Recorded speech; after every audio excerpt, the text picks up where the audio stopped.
I just remember when the news broke that I was super excited and I could still pursue that dream of mine. I still had the ability to go out there and compete for a national title. I was grateful for the relaunch for the PWBA Tour when it actually came back, being able to pursue my dreams and win titles. I'm just fortunate that we're back here today. There's so many girls out there now, been out there for a few years, some that are just coming up, and some are going to be great stars. And you want to see this tour go on for a long time.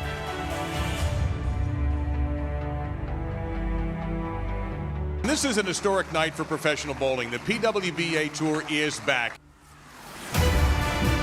Zavala, another strike, and she is the champion of the 2022 PWBA Tour Championship.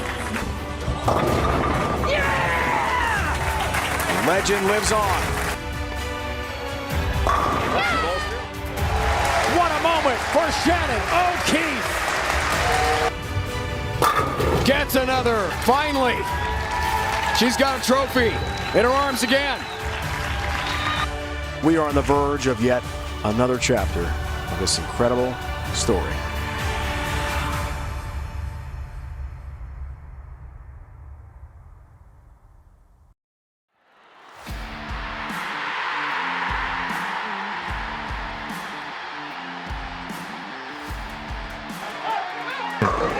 Tim Foy to clinch her second title of the season. Indeed.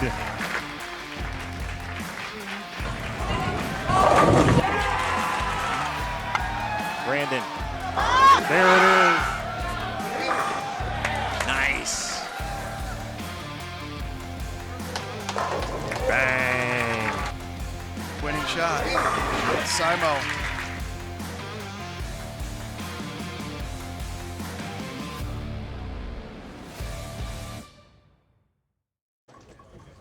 And good evening, everyone. Welcome to Waterloo, Iowa, here at Cadillac XBC Bowling Center, Extreme Bowling Center for the 2025 PWBA Bowlers Journal Waterloo Open. My name is Mike Flanagan, joined tonight here by Sydney Brummett. And tonight, Sid, we've got ourselves one heck of a stepladder final, as we always do here on the PWBA Tour. But tonight, we should see high scores because it's on that short pattern, and we saw a lot of scores throughout the tournament, 300 games, and one player on the show tonight had two of them. Yeah, if there's anything that we've learned over the last 4 events, it's that the women on tour know how to strike and do it a lot. So there's no doubt about it. We're going to probably see high scores out of everybody, but I'm specifically watching Corrine since she did have those 2 300s. Yeah, she is our #1 seed here tonight. Also making the show this evening in our first match, we're going to have Carrie Smith, who is from Lidditz, Pennsylvania. She's the #5 seed, taking on arguably the best bowler on the planet, the best lefty for sure, Sherry Tan from Singapore. Yeah, Sherry's a favorite of mine. She's somebody that I love to watch play. She has such a calm demeanor about her and yet fierce at the same time. It's a pleasure to watch. And, of course, tonight our #3 seed is Stephanie Zavala. She is looking for title #7. She has made 11 shows in her career and has won 6 times. Yeah, Stephanie has one big difference about her in comparison to most other women on tour, and that's the level of confidence she has in what she does. She knows she puts in the work, so because of that, she'll have an opportunity to win tonight, no matter how the scoring pace ends up. And whoever gets through that match will take on our #2 seed, Jordan Snodgrass for Adrian, Michigan, and, of course, our #1 seed that we already discussed, Corrine Acuff. A couple of practice shots here still remaining. I want to give a shout out to the big crowd we have here at Cadillac XBC. I want to thank the entire bowling community here in Waterloo, Iowa. Rich Emy, the proprietor here, the Emy family. They own 3 centers in Iowa. This is their second time having the PWBA Tour here. Of course, we were here in 2023.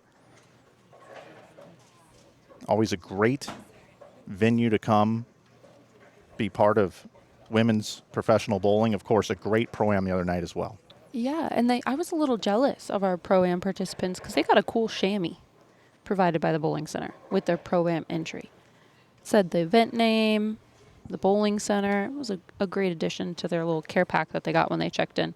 They do everything right here in Waterloo. Waterloo. Here we go, the first match of the evening. Tan versus Smith. We're going to see who advances here at the 2025 PWBA Bowlers Journal Waterloo Open. Looks like Sherry's going to get us started. Let's give these ladies a huge, huge round of applause.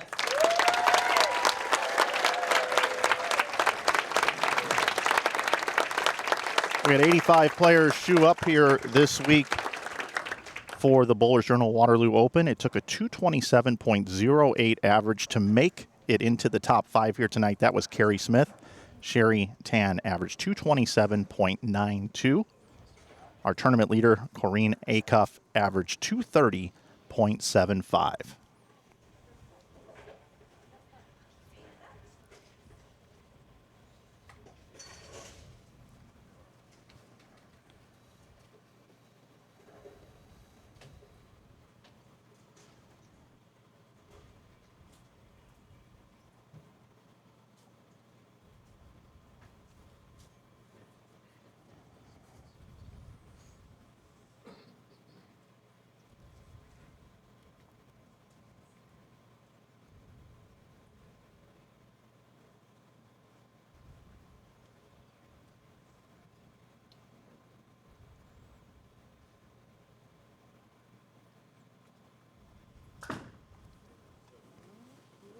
Get in there. Well, she picks right up after where she did throughout all of the 4 qualifying rounds here this week. 24 games to get here.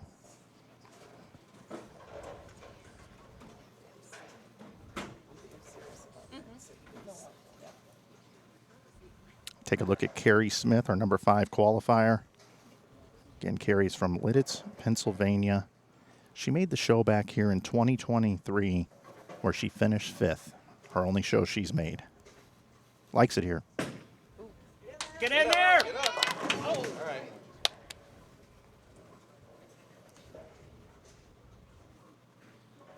Not abnormal to see Carrie when she's kind of feeling it, get a little firm, miss to the right. She likes to play straighter. Just needs to get these first few frames out of the way and get her feet underneath her.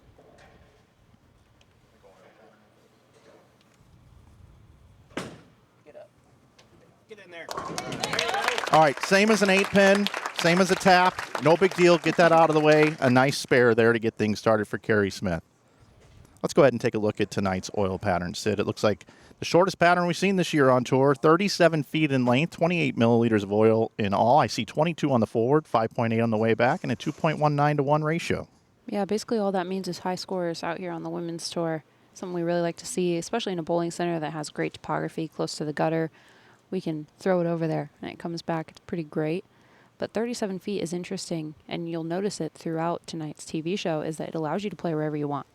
And so as a player, that can be a bit confusing at times, because you're like, oh, where am I supposed to play? Am I supposed to play to the right? Am I supposed to play to the left? I don't know. Realistically, you just have to choose the spot on the lane that works best for your style. And the 3-time PWBA regional champion gets a messenger, and that's going to loosen up the arm swing there a little bit for Carrie.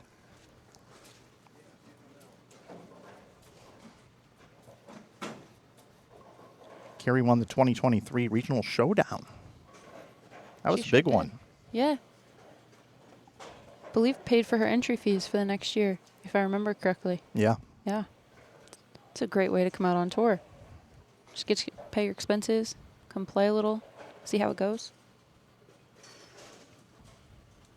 Sherry Tan tonight, show number 46. Come on. Get in there. Oh.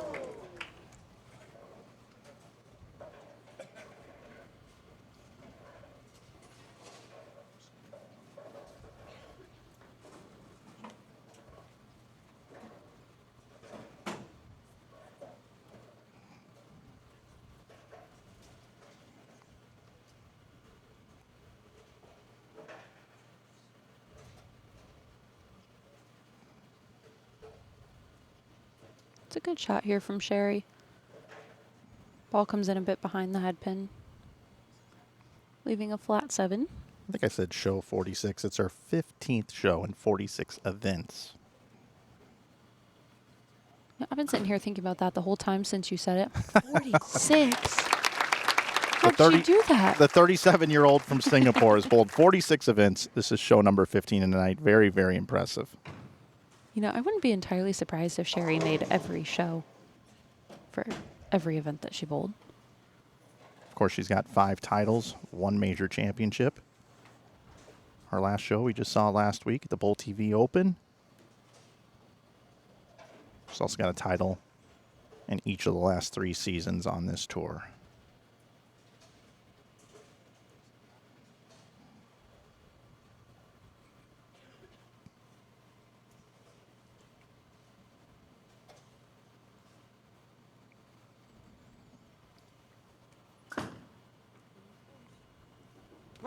There you go.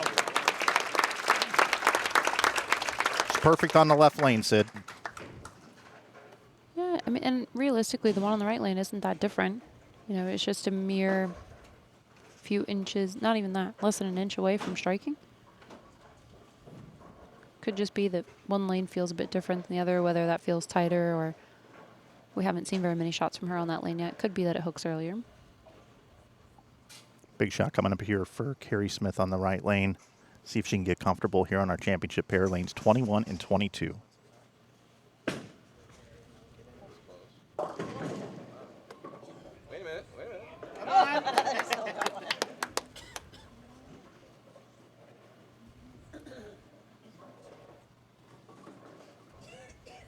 Yeah, the first one you missed to the right. Next one, very typical. Up the lane. Anytime we got it up the lane on this 37-foot oil pattern, we found a way to, unfortunately, go through the nose. But Carrie leaves something she can make. No red circles, Mike. No red circles. The way we score our game, it's even Steven through 3 frames right now. Of course, the max scores differential of 10 pins with the advantage to Sherry Tan right now.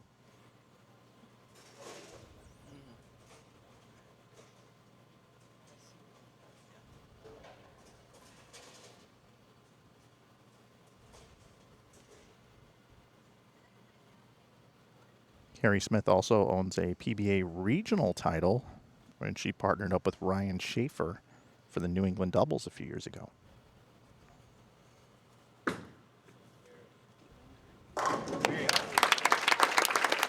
She's good on the left lane. Happens so often in our sport, right? One lane, you just kind of wish you could bowl the whole game on it. That's what makes bowling so much fun. It's like a chess game. You got to figure them both out, stay one move ahead at all times at least.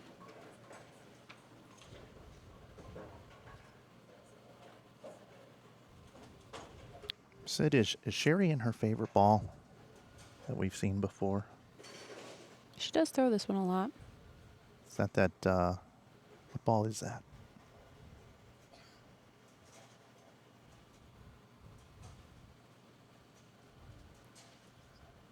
The name is escaping me. I'm going to have to use some Is it that resources. urethane ball? Yes, it is. The Hustler, I believe, is what Yes, it's called. you're right. Yes. Yes. I think I would be afraid if I walked up to bowl against Sherry Tan and I looked at her bowling ball name and it was the Hustler.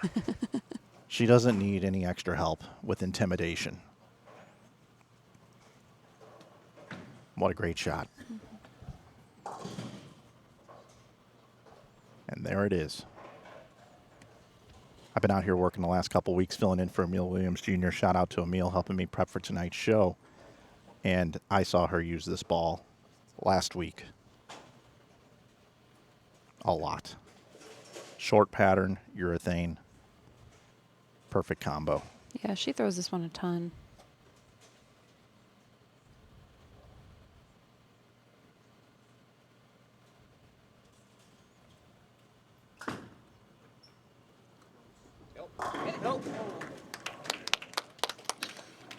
Looked like that ball just pushed a little bit more down the lane. Yeah, it's such a slight difference, too, but you're 100% correct. It's just a bit longer.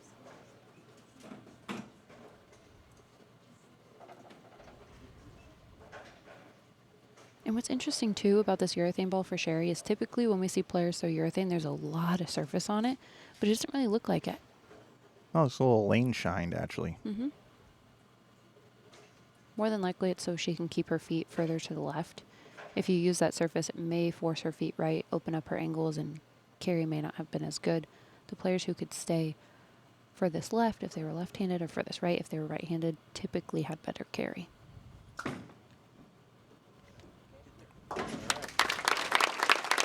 Both players are clean through 4.5 frames. What does Carrie have to do here on this right lane? Just make a good shot? Yes. Yeah. And it could be, too, that that lane feels earlier. There were times where the right lane did hook sooner throughout the building this week. And so she may just have to adjust to that.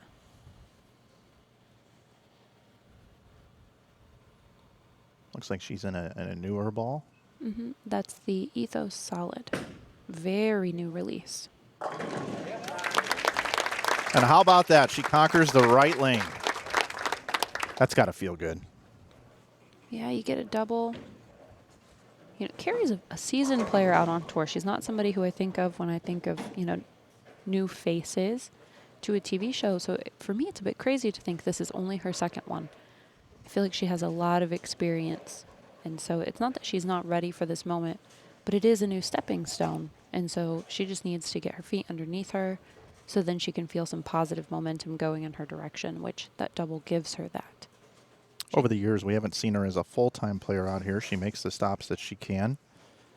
Has a lot of respect from the other players out here on tour when we talk to them. 40-year-old right-hander.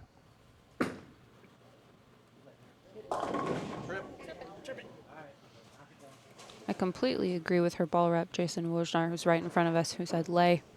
Right, and what he means by that is please don't hook anymore. Right, it's up the lane just a bit for Carrie on that one, and so as you could tell, she almost has a positive launch angle there. It's very in front of her. By positive launch angle, I mean the ball is traveling from right to left rather than either straight up the lane or left to right. Get some of that built-in carry. It's all physics in this game. Optimum entry angle. When you go left to right and you try to get it to hook into the strike pocket, you have to be more precise when you're playing up the lane. Straighter is greater. We use that term in bowling. Carrie has 249 left. 259 left for Sherry Tan. Yeah, anytime I see a pattern where we can stay to the right on the women's tour, I know scoring pace is going to be a bit high by the people who lead, the people who match up, because like you said, the guaranteed entry angle from playing to the right.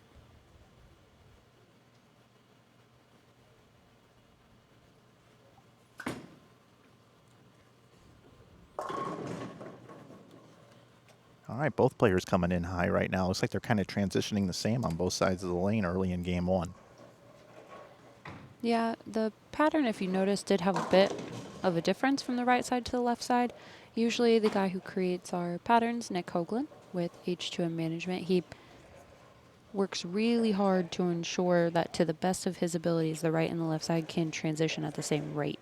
Obviously, that's much more difficult, seeing as how the traffic on the left side is much less, but he does do his best to make that happen. I call him Tricky Nicky. Tricky Nicky this week gave us some show notes.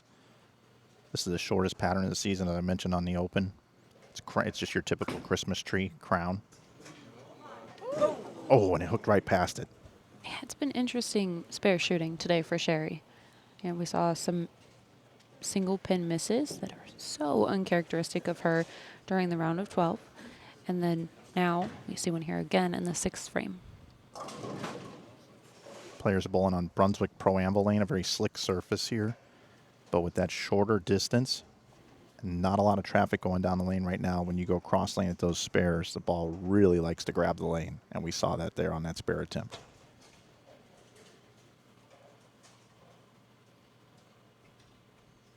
.237 now the max score for Sherry Tan. .249 for Carrie Smith.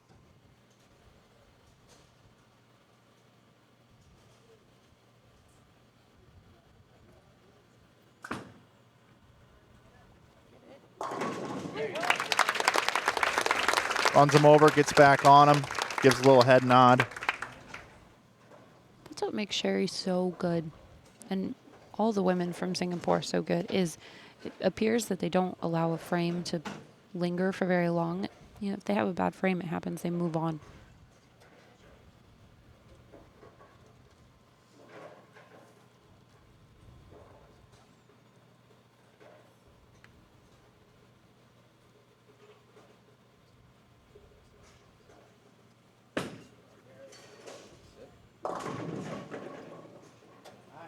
Carey comes in a little bit high there, leaves the 3-6, Sid.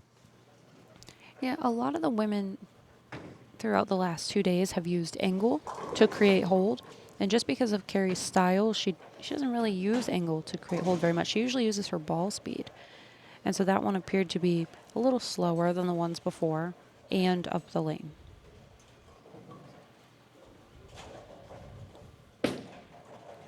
Got to watch for a chop here. Saw it off her hand. And now each player has missed a makeable. I do have to say, as a bowler, though, this crowd is great. They're so involved. Like, I love going to huge major league sports games and the group O's and ahs. Uh-huh. It's so nice. Shout out to Waterloo, Iowa. I've been coming up here for 10 years, supporting some events up here. It's just a great place to come. I wouldn't be coming here for 10 years if it wasn't a great place for bowling. It's a hotbed here in Iowa. That's a good shot. Oh, leaves the 10-pin, Sid. Yeah, it's a great shot.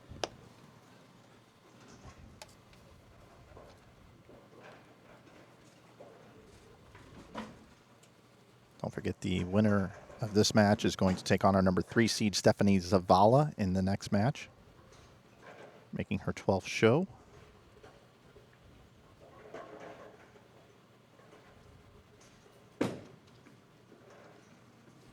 Up quickly there at the 10-pin. Yeah, she picked up her ball immediately as soon as she got back. She threw our producer, Chase Kaufman, for a loop there for a moment.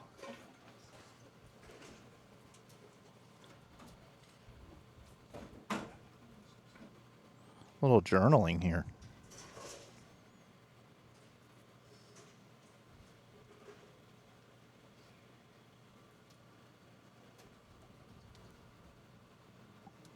All right, let's see if Sherry can get a double here. Take a lead.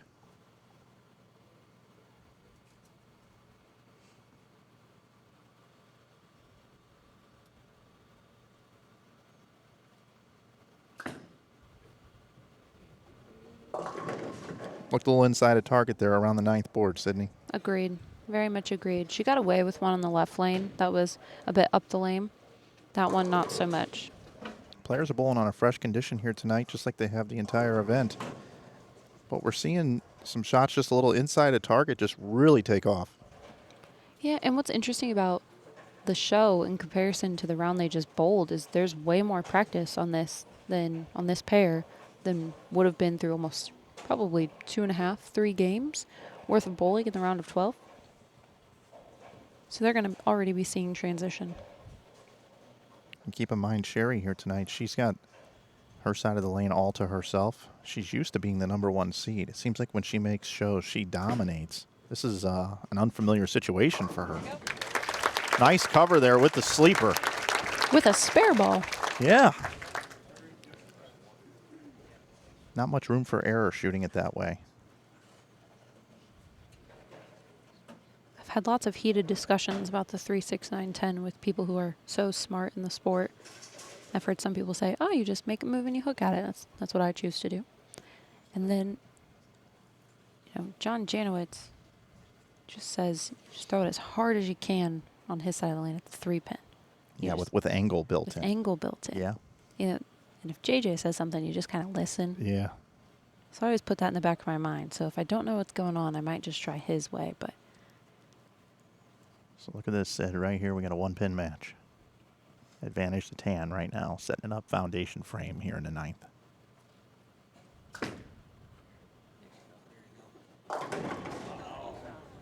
Just trusted that one. yeah, I almost wish the ball had more surface on it.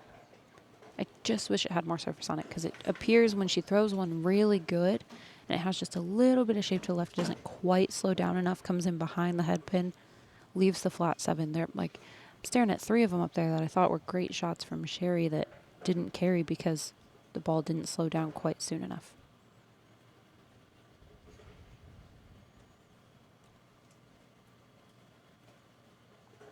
I would hope it would start to change directions and kind of in the middle of those, 2 sets of rangefinders. That one I didn't start changing direction until almost the end of the second one. Yeah, lane 21 right now, not really experiencing much of Sherry's carry.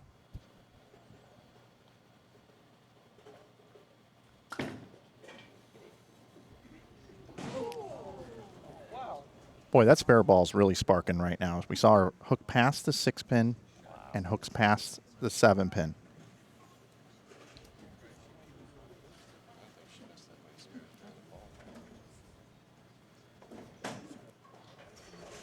Got a discussion here going on with SPI ball rep Rob Gottschall.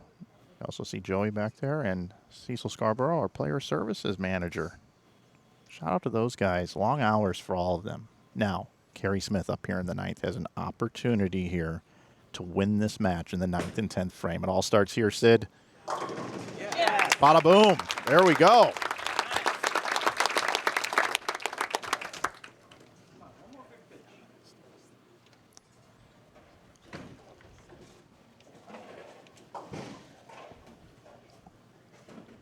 Here's the replay, Sid. Look at this shot. Man, this is the carry we saw. Both the carry, her name, and also the pin action that we saw in the last game of the round of 12 to make the show. Just needs one more good one here.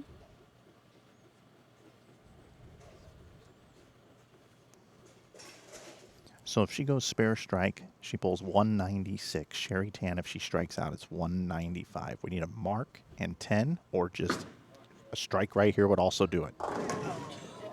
Oh, leaves the bucket.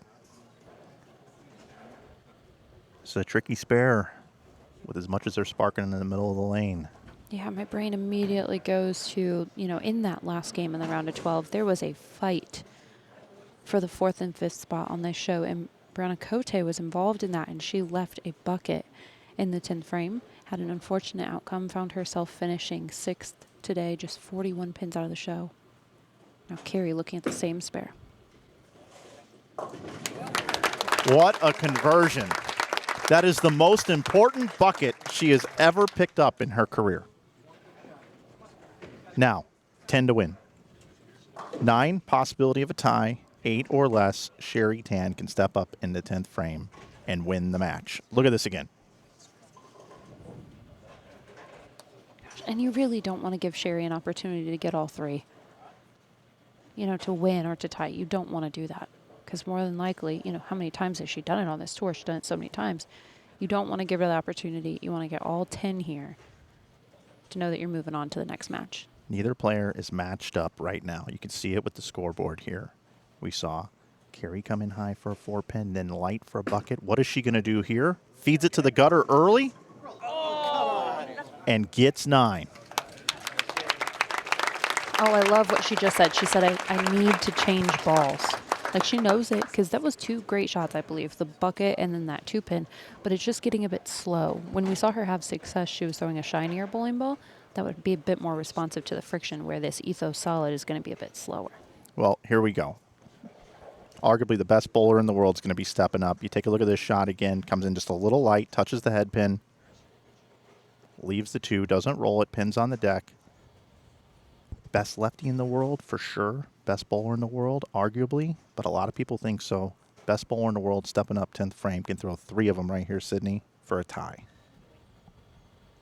If I'm our tournament director, I'm ready for a roll-off.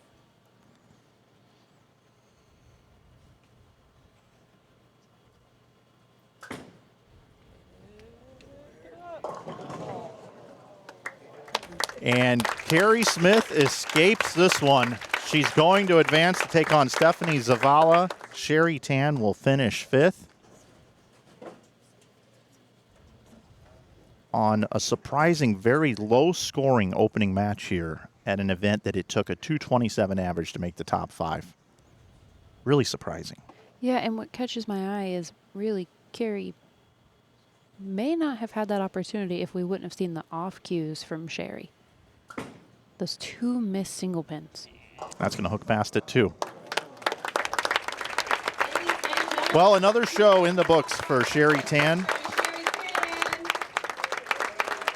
15 shows and 46 events. The 37-year-old will move on to next week.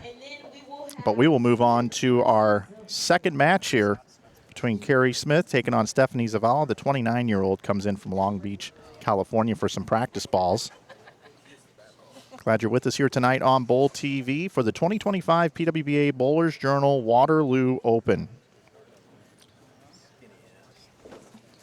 Folks, we'll have some practice shots here in just a moment. We've got a bowling ball giveaway coming up from Brunswick. But first, some words from our friends at Kegel. And again, a shout out to Kegel, our official lane maintenance provider of the United States Bowling Congress and the PWBA. Folks, it's time for a giveaway. And the first thing I need to mention to you, if you are watching this on a computer or you are casting it to a device, you want to make sure you're out of full screen so that you can be eligible to enter this giveaway. We're going to have a pop-up on the screen. And tonight, it is going to be a bowling ball for our first giveaway from Brunswick. Brunswick is the leader in bowling balls, shoes, equipment, and apparel. Find out the latest products, promotions, and news from Brunswick. Follow their social media and shop online at brunswickbowling.com. But be sure to also check out all Brunswick products at your local pro shop today. So here we go, Sid. All players are coming over to get some practice shots. We see Jordan Snodgrass taking her practice balls. And what have you seen from match number 1 that these players are going to have to try to figure out when it's time for them to bowl coming up? Stephanie Zavala next match. Yeah, each of these players isn't going to have as hard of a time, I think, as Carrie will with creating hold. The reason is they use a bit more angle through the front part of the lane. I think Carrie is going to have to make a ball change. That's the most important thing for her. So that way she can stay straighter like she wants to. If she's going to throw something that's a bit slower, she'll have to find more volume, so that way the ball will get going through it.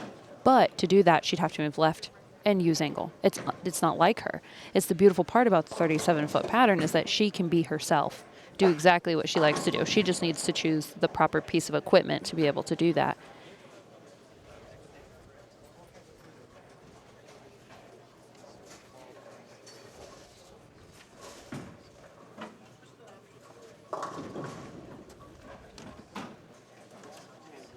Folks, it's time to hit submit to try to win that Brunswick bowling ball, courtesy of our friends at Brunswick. Sydney, this is the Bowler's Journal Open, and every single month, I don't know about you, I look forward to when the mail comes and I get my Bowler's Journal. Bowler's Journal, we're so lucky to have such a great publication in our sport. You know, many sports don't have publications anymore. They've gotten away from it. And the folks at Bowler's Journal in the June edition, we've got E.J. Tackett is on the cover. And just great articles breaking down the game. You can learn so much. If you're not subscribed to Bowler's Journal, make sure you check out Bowler's Journal, bowlersjournal.com. Yeah, I just have to say there's one article in this edition, and it's about the Collegiate National Championships. And we have a new writer for the Bowler's Journal. Her name is Emily. And our team lost. And immediately, like about 5 minutes after we lost, I'm sitting in the bowlers area, and Emily came down, and she was chatting with me almost right away. And I was so proud to be, a reader and a contributor to Bowler's Journal in that moment, because she didn't just interview the people who did well, she also interviewed the people who lost. And she fully covered that event. And so I'm really proud of Bowler's Journal. I think it's great. Shout out to Emily. I know she watches every broadcast as well, so love everything they're doing over at Bowler's Journal. Congratulations, Tim H., on winning that Brunswick ball. My favorite article is in the very end. Our friend Jason Thomas. Hello, bowling fans. Spare me. Is his article this week. It's Jacksonville State's secret weapon. I do like his. I do like his a lot. Actually, it sounds a little silly, but my outfit at the Queen's show was a nod to his article about the PWBA being in relation to the Barbie movie. And so if you haven't read that article, you should. It's phenomenal. And if you haven't seen the Barbie movie, you should. I'm also a fan. I've got it downloaded in my phone. Every flight that I'm on, I make sure I catch at least a few minutes of the Barbie movie. Sid. Perfect.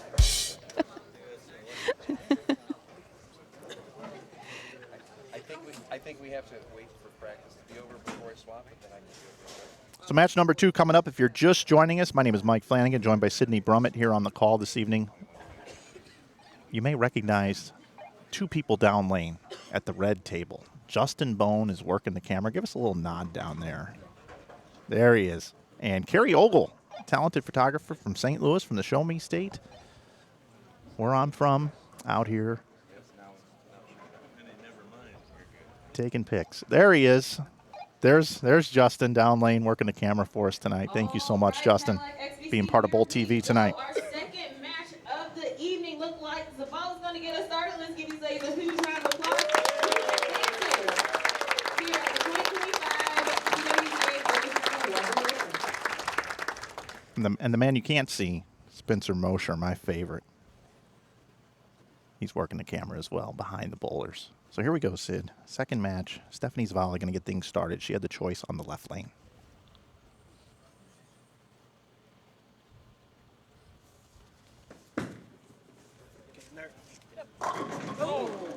Wow, what a different type of ball reaction than what we saw in match number 1. Yeah, I was very surprised when I was crossing across the bowling center yesterday and I noticed that Stephanie wasn't throwing urethane. I said, this is interesting. And then I realized that she could throw it as far right as she wanted and the ball was going to come back. And then I had no question about what she was doing because she can do this better than anyone on tour.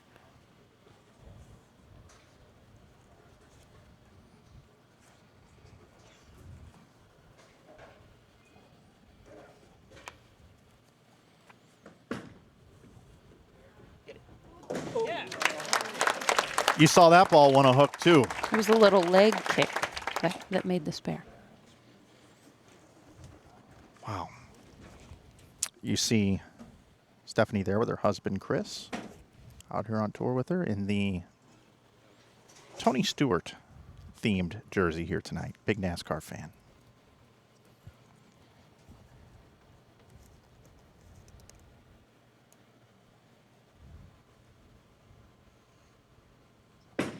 Same ball, Sid. Yeah, I'm surprised about that. Leaves a little half 10 there. 6 does not connect. I had a little head tilt when I saw that she picked up the Ethos Solid. You know, like when you say something to a little puppy and tilt their head. That was me.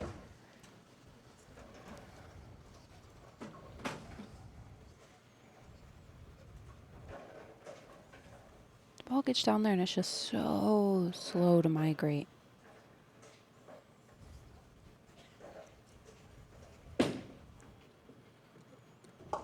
All right. Hits the 10-pin square in the face.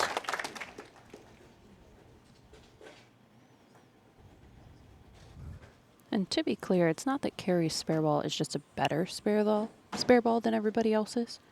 Hers just doesn't go straighter than everybody else's because it's made better. It's because she doesn't rotate it as much. Anytime you rotate a bowling ball, it has an opportunity to hook. If it doesn't have a lot of rotation or how far your hand gets around it, it will have more opportunity to hook the more rotation it has. So those who feel like they may miss their spares because their spare ball hooks, it's because they rotate them.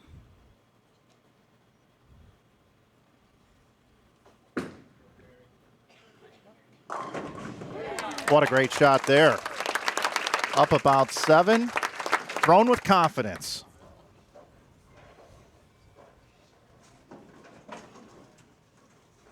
See Jason Wojnar, her tour rep.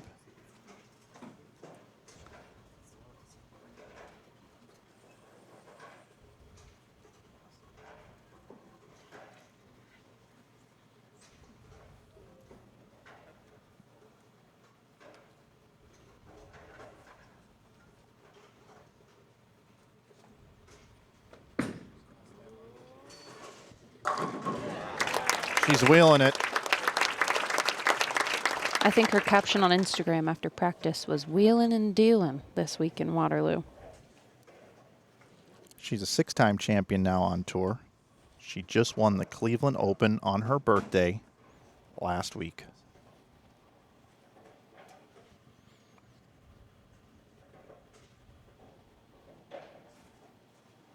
She's got an incredible winning percentage. She has won 6 times in 11 shows. This being her 12th show. Looking to go 7-4-12 tonight.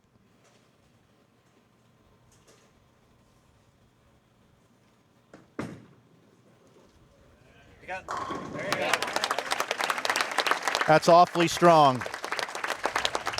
Yeah, it's going to be hard to beat.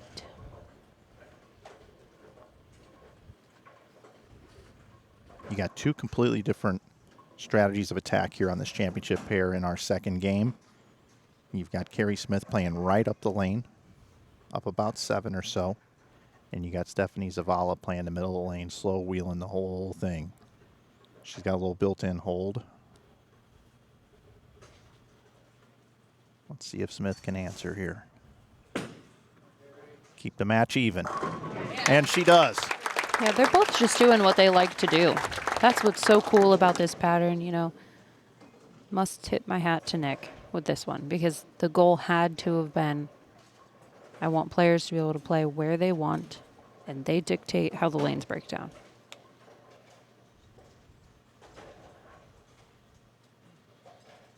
See some confidence in that replay. Yeah, the other thing we have to think about with the ball change, too, that we would hope would happen, is she didn't get any practice on this pair in between games. Other people got to come over, have their practice. Carrie got no practice shots over here.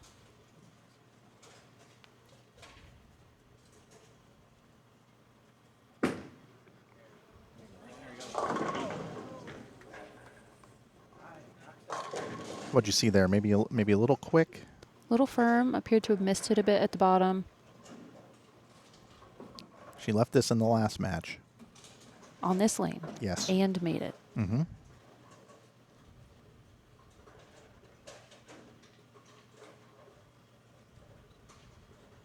I love that jersey, by the way. The hearts and donuts. Who doesn't love some donuts? Don't forget the coffee.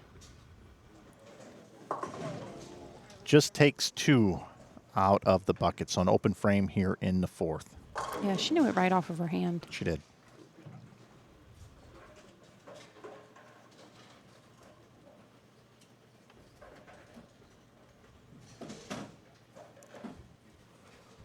Zavala from Long Beach, California. 29 years old.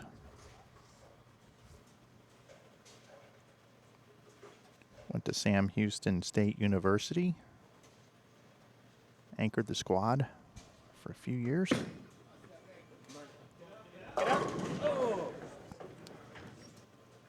Ironically, same colors as her school colors she's wearing tonight. Very true. Comes in for that 4-pin there. Yeah, this one's up the lane, similarly to the ones when you see Carrie miss up the lane and she leaves a 3-6. The difference between Stephanie and Carrie here, besides how much further left Stephanie is just she has so much more built-in hold because of the angle.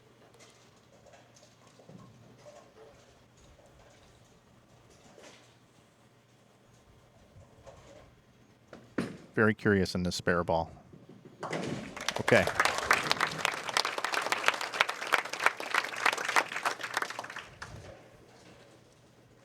If you're just joining us, we're in match number 2. It was Carrie Smith over Sherry Tan in match number 1. Winner of this match is going to take on Jordan Snodgrass. And our top seed, you're going to want to stick around for that one, Corrine Acuff, 2 300 games this week. The 31-year-old nurse, our number 1 seed.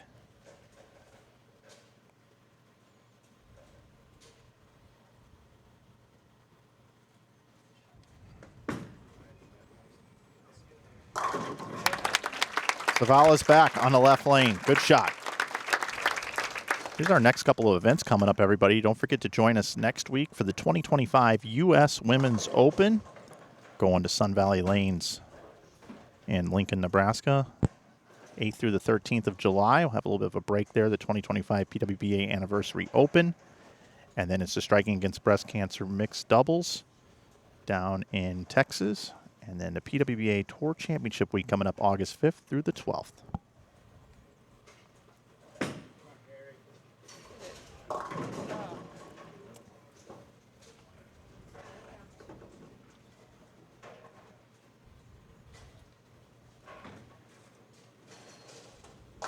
Tour Championship Week will be going back to New York, ABC Gates Bowl.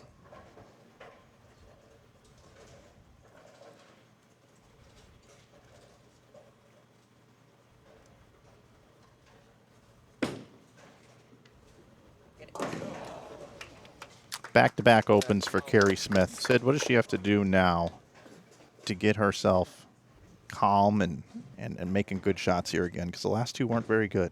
Yeah, they weren't, and they were the opposite of one another, which typically happens. One, you miss right, firm. The next one, left, up the lane. Personally, I feel like this bowling ball is making her feel like she has to be perfect. And so I would love to see a different piece go down the lane. Just because that one time that you miss and you get away with it, you feel so much more free. But right now, I feel like if she doesn't perfectly hit her target and perfectly have the correct speed and the correct hand, she doesn't have a good result. And it's not even not just a good result, it's a low first ball pinfall on top of that. Mm-hmm. You know, 6, 7. Well, she's going to stick with what she's comfortable with and just try to make a good shot, it looks like here. But might be time to gamble and just try something different. But it looks like she's going to stick with this ball. May have inched a little bit left here.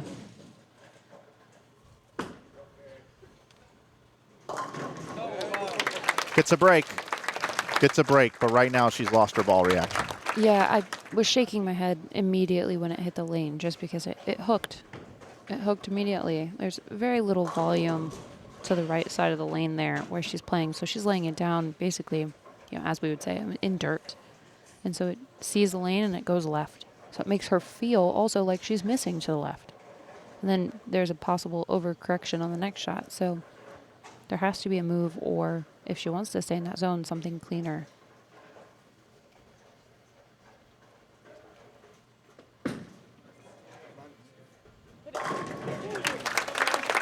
Zavala now with her second double of the match and has taken a commanding lead here in the 6th.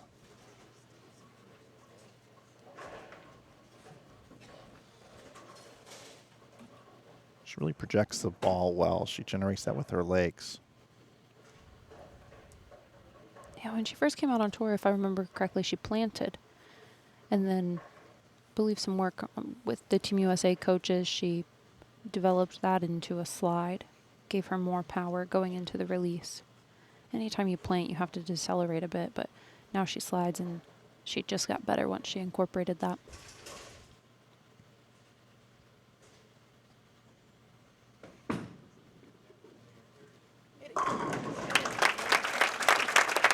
And she's locked in right now on this championship pair, playing the middle part of the lane, getting a little hold, a little bit of miss to the right. You see our other finishers down below. Brianna Cote finished 6th. Brianna Klimmer 7th. Erin McCarthy, she pulled 299 the last game with a blower 8-pin. It was just kind of like, thanks for the week, Waterloo. 9th was Lim, 10th. Smith, 11th. Klassen.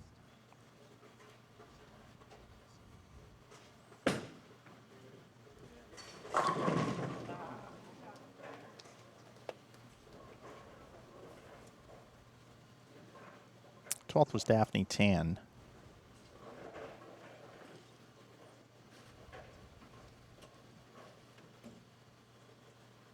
And you'll see the other finishers scroll across your screen down at the bottom.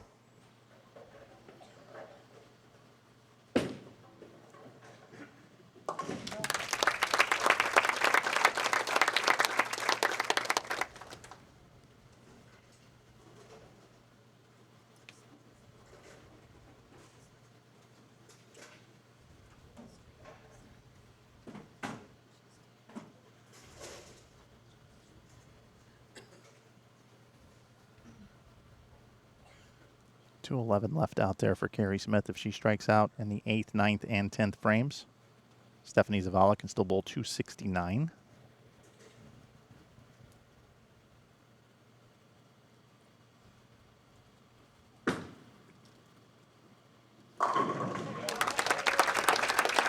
It's a great shot.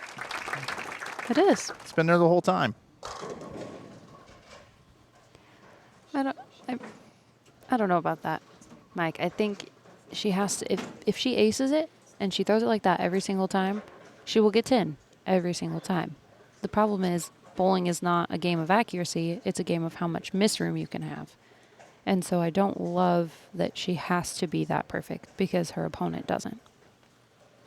Great points.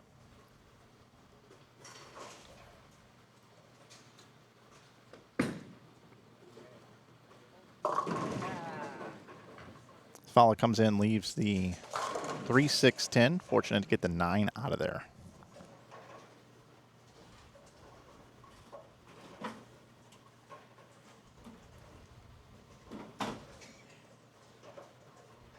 That one gets to the friction early. Comes off of it sharp. I saw the same thing.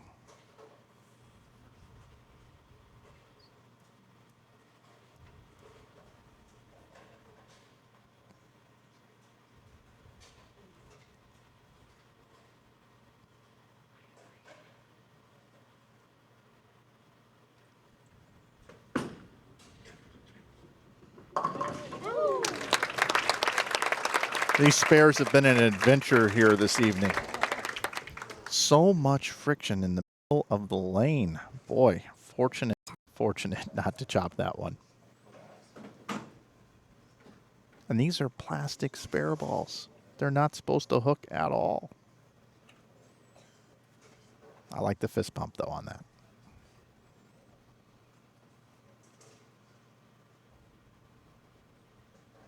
Zavala's going at a 226 pace. Can still bowl 246. Again, Carrie Smith, her max score is 211.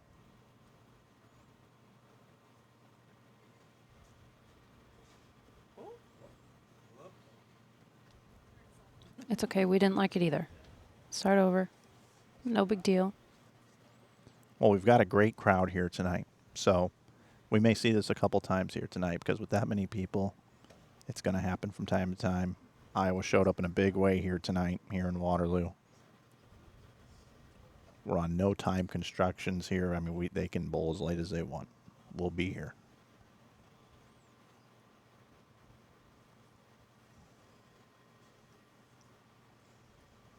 Come on, get in there. Similar pin leaf. Yeah, similar pin leaf, but what's so interesting is it's the exact same pins, but she got there in the opposite way. And the one on the right lane got there early. This one, she never gets it to the right.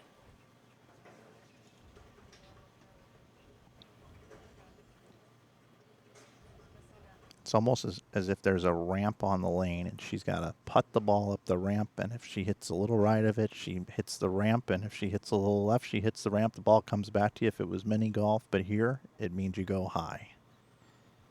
She's got to be right in the middle.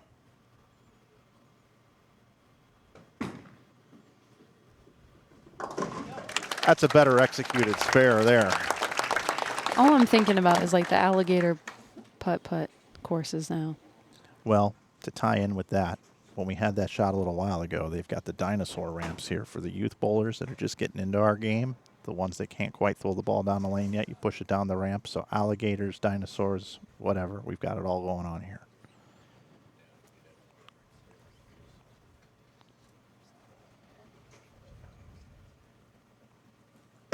Carrie Smith switches balls now. And if she would have struck out, she would have made Stephanie Zavala have to mark, but it's going to be a 4th place finish for Carrie Smith, which improves upon her best finish on this tour, which is 5th back here in Waterloo in 2023. So an improvement. Got through a match, won a match here tonight. Should be able to take this experience and move it forward and continue to build upon her PWBA career.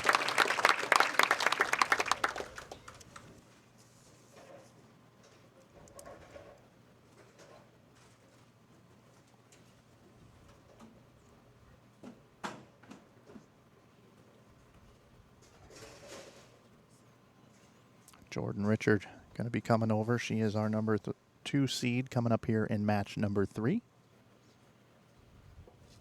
Check out Robin Graves, our tournament director, Caleb Smiley, our video production extraordinaire. Love me some Caleb Smiley. She threw another perfect one there.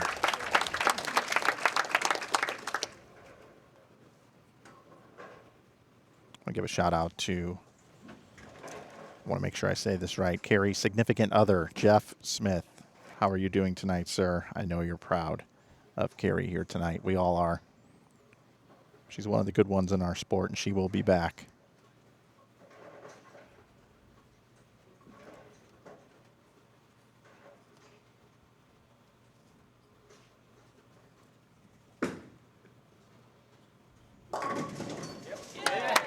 Well, left the target there and trips the 4, yeah. Yeah. Love to see it. Trip 4.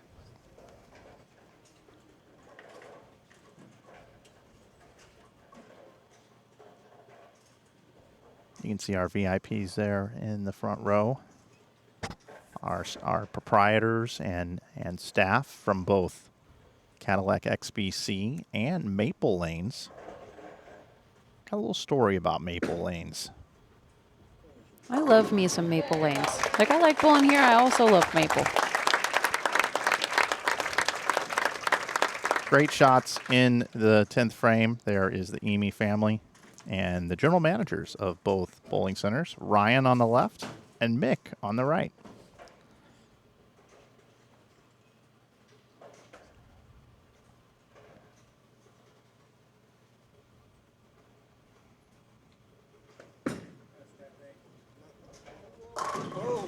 Boy, area check, and that was the right move.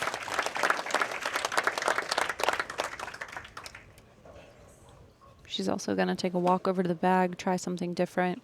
She's currently throwing a reality, original reality. Looks like she's going to try, I believe it's called the Wolverine. Oh, that's a Wolverine, huh? Right? Yeah, it's a little bit of an older ball. It sure is.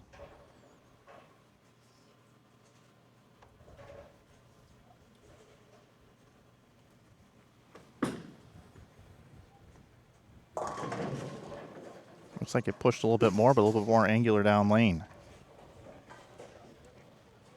Yeah, sometimes when you have an opportunity here, you know you've won the match. You may be thinking, my ball reaction's good right now, but what's going to happen in a game, game and a half? And when you're one of these earlier seeds, whether 5, 4, 3 seed, you want to get a look at something you may not get to because you don't have any practice shots. So even if it may not be the ball you intend to start with, it may be something you want to go to later on.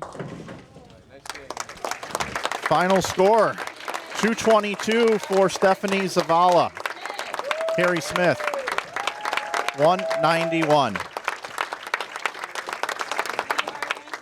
Zavala's going to go on to take on Jordan Snodgrass in the next match. See Jordan coming in right now. You see her husband, Frank Snodgrass, as well. Frank competes on the PBA Tour. And we'll check their practice shots here in just a moment. But before we do, let's go ahead and hear from our friends. Before we give away a bowling ball with this great company, let's check out what our friends from Storm have cooking. What is it about bowling that captivates us so much? Mastery of the game is impossible, but perfection is just within reach. Success seems to lie 60 feet ahead, but the real battle takes place 6 inches between your ears. So if no matter how many times you fail, you would still do anything, and I mean anything, just to get 1% better. We know exactly how you feel. Storm is the leading manufacturer of high-performance bowling balls. Make sure you check out stormbowling.com to check out all of their great products from their brands, not only Storm, but also Roto-Grip and 900 Global to pick up your next Storm bowling ball. Head over to stormbowling.com and always remember to bowl up a Storm. And if you'd like to receive a Storm bowling ball, now is your opportunity. Again, you know the drill, exit full screen mode, and you will have that opportunity to click that submit button to win a Storm bowling ball. Thank you again to Storm. So make sure you exit full screen. That countdown has begun. Now, I was talking about Maple Lane, Sid, and it was probably 5 years ago now, I believe. They had some tragedy happen there. The bowling center was burnt down due to arson. And the Emi family loved bowling. There were a lot of artifacts in this bowling center that got lost in the fire. And they had a decision to make. What are they going to do? Are they going to just sell the land because the land had appreciated in value and they could have made their money and walked away? Or do you take on the project of rebuilding the bowling center as a state-of-the-art center? And you know what the Emi family decided to do? Rebuild the bowling center. Rebuild the bowling center, and it's one of the most beautiful rebuilt bowling centers I've ever seen. Maple Lane's been open now for a few years, maybe 4 years or so. Shout out to Rich and the entire Amy family, and the team as well, because they had a full staff over there at Maple Lanes that were out of work. And they moved many of them over here and kept them employed to come over here to Cadillac XBC, their sister center here in town. And when they reopened, business is booming. Great pro shop in there, Fran's Pro Shop. If you're ever up here in Iowa, make sure you check out both Cadillac XBC and Maple Lanes. The Kingpin Bar and Grill has amazing food over there at Maple Lanes. Yeah, anytime I lived in Cedar Rapids for about 3 years, and anytime we got to go bowl at Maple or here at Cadillac XBC, I was excited. I didn't get to bowl a lot of outside tournaments at that point in time, but it was great anytime that we did.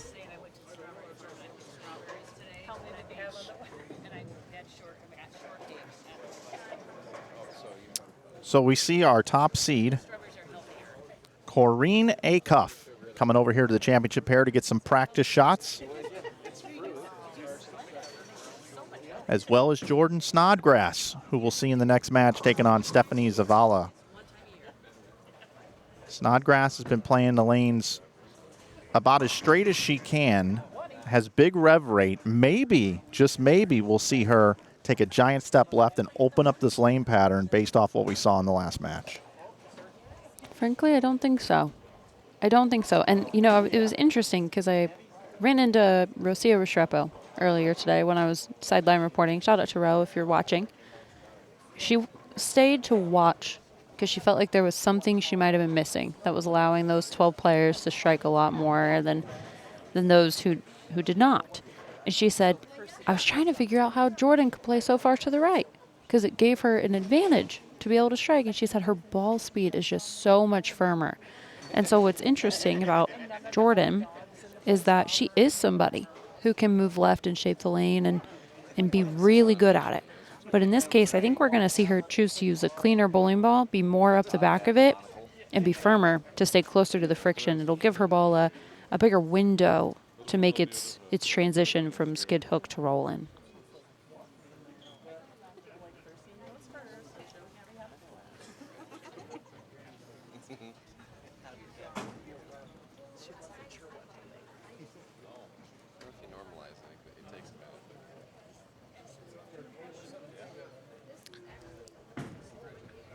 She is still playing out. Looks like she's trying some different bowling balls. Speaking of playing way out on the lane, shout out to Way Out 42, who just took home our bowling ball winner from Storm. Congrats. Our marketing department will be in touch with you very shortly. And now it's time for the most exciting part of the day, not the title match, but no, viewer of the day. Who's our viewer of the day today? Chase, let's see. Julie Matthew. Hey, Julie. We recognize those people behind you. They work in this industry. Mr. Hirsch, Tom Hankey. Who's the guy on the right? Favorite bowler is Valerie Bercier. Hometown, North Kingstown, Rhode Island. Favorite activities and hobbies, traveling, reading, brewery, and wine tours. My kind of friend. Julie, give me a call sometime.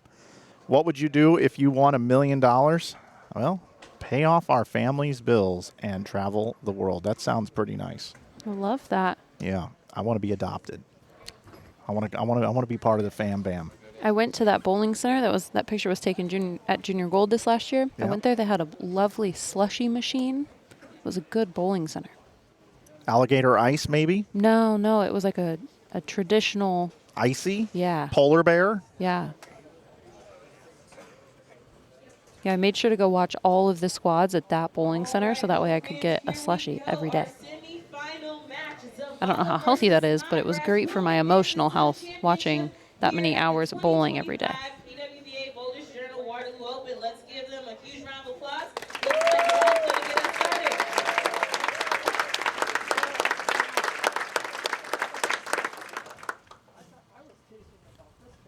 So here we go.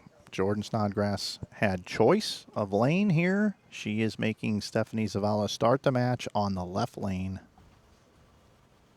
Lanes are in a transitional phase right now. The middles are hooking a lot. Let's see what happens here in match number 3, semifinal. In there. Yeah. That ball holds pocket. It's a good start.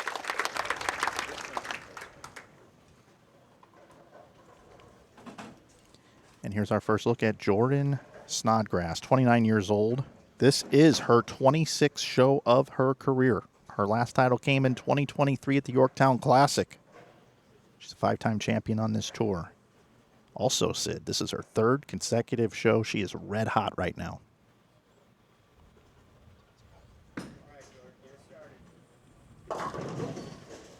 Yeah, last week we pulled in a bowling center that her ball roll is wonderful at.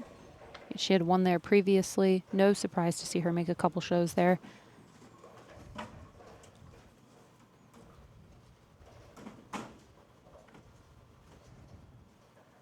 This week, first 3 games got off to a slow start. I think she was minus after those first 3 games, and then found a way to go plus at least 100 and some change the last 3 to end up in a good position after the first block, and from there, no question, she understood the assignment of what the lanes were asking for.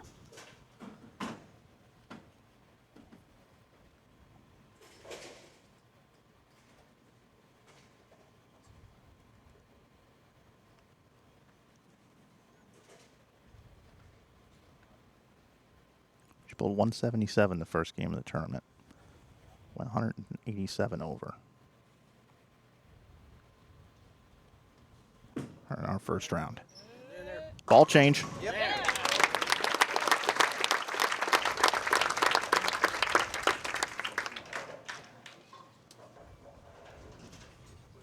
Yeah, I'll be interested to see if the intention is to throw 2 different bowling balls. Maybe she feels like the 2 lanes are different. Or if it was, I think I'm going to start with I think it's the ultimate record. And then, wait, no, that was wrong. I'm going to start with the IQAI. Yeah, she's crossing right over the 10th board, getting it out to about the 7th board. We use the rule of 31 at times. It really works out. 37 feet minus 31 would be around the 6th board down lane at the break point. There you go.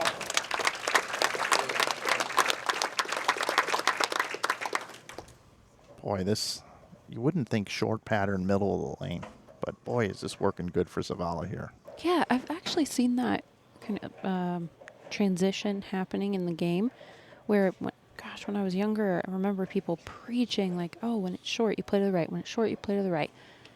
And then all of a sudden, we've been bowling on short patterns for a few years now, both on the PWBA and also at Team USA trials, where you're playing the middle part of the lane. So I don't know what we have going on in the game that's allowing that to happen more and more, but it's not something anymore that I question when I see it happening.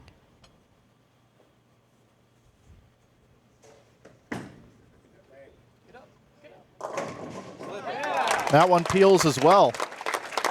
Our poll question before this match was, who will win our semifinal match? And the results came in 50-50 split. Shout out to the Bowl TV community, because that feels fair. That feels very fair.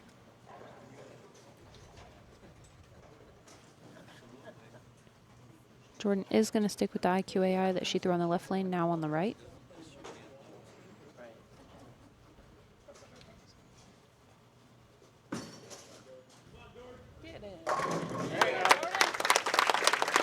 Great adjustment. She knows her equipment. She's even smiling a little bit tonight. She gave me the look. Jordan and I go way back. Arkansas State. Live streams. Look at this shot.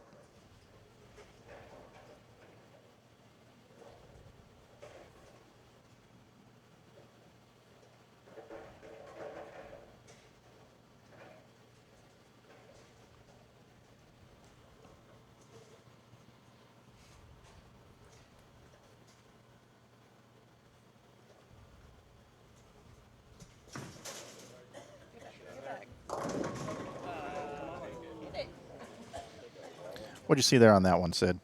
It's just a bit firm. Doesn't give the ball time to shape. She definitely can do things differently than other players. This is the first light shot that we've seen executed on this lane pattern. I realize we saw miss the head pin by Carrie Smith in match number 1, but that looked like a shot that she executed somewhat well here.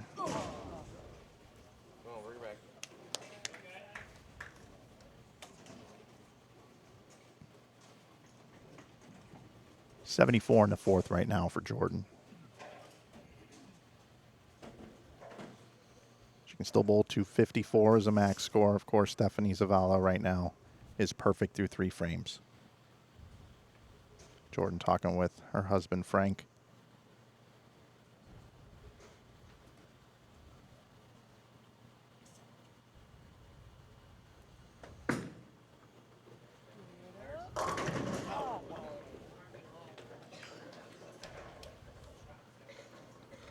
Locked in on that target, leaves the 10 pin.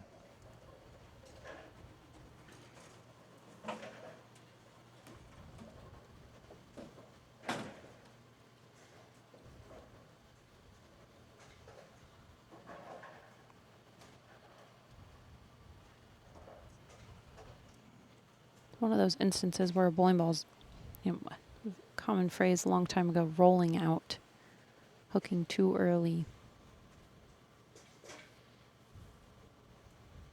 If you would have been here in the audience, you would have seen that my face was like real close to the screen. I'm watching the colors of the bowling ball and how they migrate, and it got to its preferred point to roll earlier than we would want as a player. And so what that causes is a bit of deflection. So it makes sense. She probably saw that at the end of the last game as well. More than likely why she tried a quicker bowling ball in the fill, because it may be close to the time when she could make that ball change to something that will store its energy longer.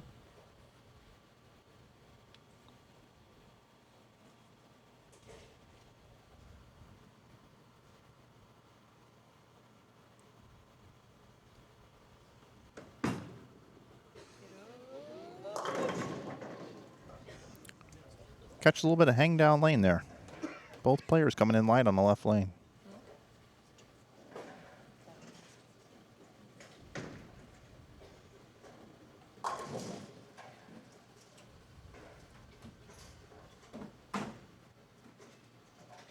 Why didn't it pick up? Wouldn't that be awesome if it did? It might have. If you didn't have Kareen throwing urethane every time she got practice, and then also Stephanie threw urethane during practice to stretch out the pattern a little bit. I think if you don't have that go down the lane, based on our hour and 30-minute practice session, and because you would hit pairs for typically friends practice with each other, and a lot of the friends who like urethane also have friends who like urethane, and so they'll all bowl on that same pair. If you go to a pair that had friends that don't love like urethane, your ball would peel off of it from everywhere. So I think that matters a ton right now for both Jordan and Stephanie of how far right can they miss. Because that could also play into why Jordan 210'd. Yes, it was a little bit firm. Was it bad enough to 210? Obviously up for debate. But if there was no urethane, I don't think it 210s. Stephanie barely made that spare too. That ball was hooking. Snodgrass up on the right lane. Great balance. That's one thing I love about Jordan's game. Great balance.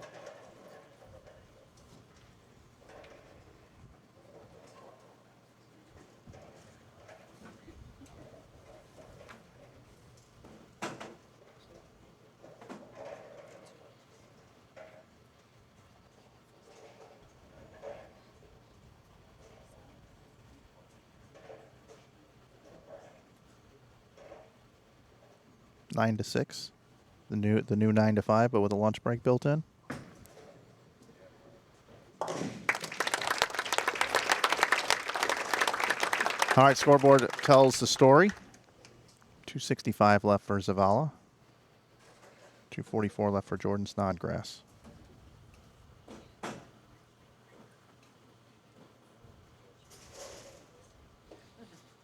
lot of game left. 5 frames in.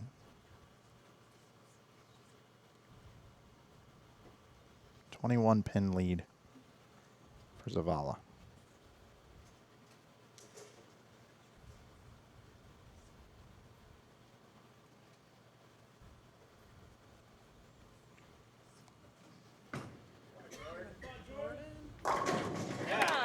That one read it. A little late tap on the 10.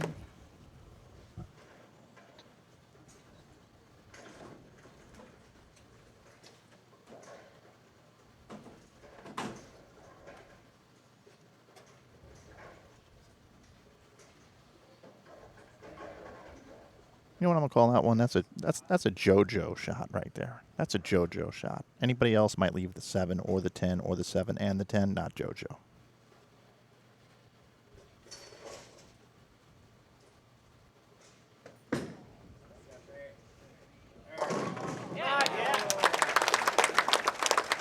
Zavala answers. That one comes in a little light.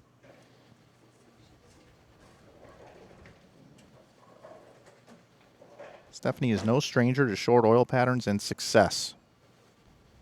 She won the 2023 Bowl TV Open on 36 feet in length.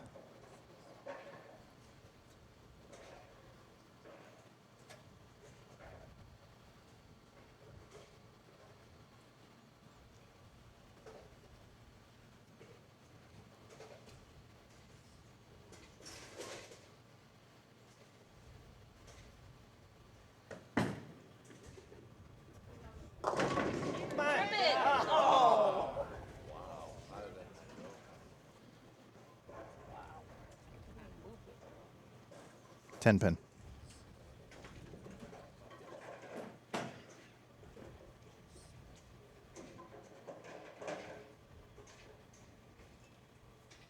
She threw everything at it but the kitchen sink. And realistically, that's a similar thing to what happened on the right lane. It's just that not all 10 fell down, but similar ball motion.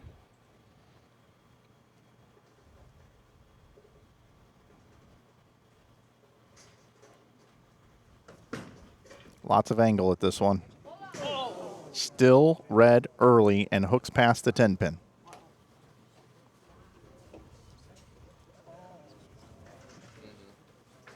This is an obstacle tonight. The friction in the center of the lane is an obstacle tonight that we don't normally see out here. It's a pattern now. If you're Jordan Richard, you can kind of use that as some momentum here.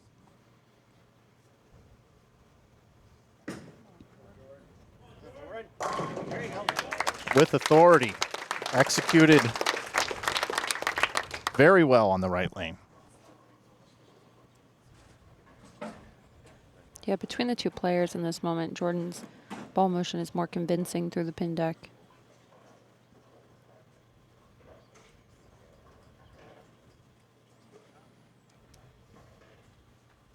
.233 the max for Stephanie Zavala.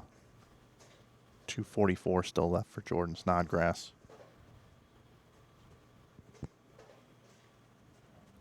Jordan stepping up here in the 8th frame.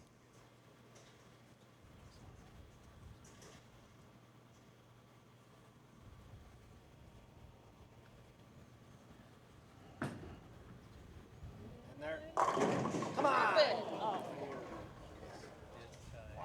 What do you think of that shot? I was hoping it would hook. Me too. As it went down the lane, I was almost thinking it might 210. Similar to that shot is how it felt. But that one gets back flat 10s. Right about there, I was worried.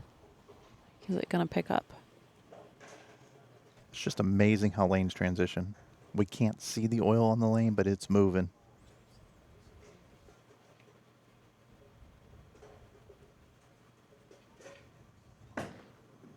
And we're also bowling on an oil that moves easily, too. I believe we're bowling on curve oil this week. Like, compared to last week, if you're a player, we bowled on current last week. And to get the oil off your ball, you had to, like, really help it get off the ball. You had to really use those chamois. This week, a little bit lighter texture in a way.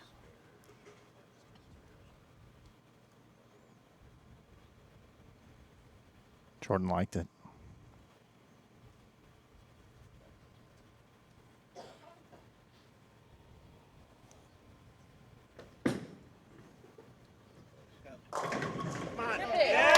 And the messenger for Zavala. That's that power she creates.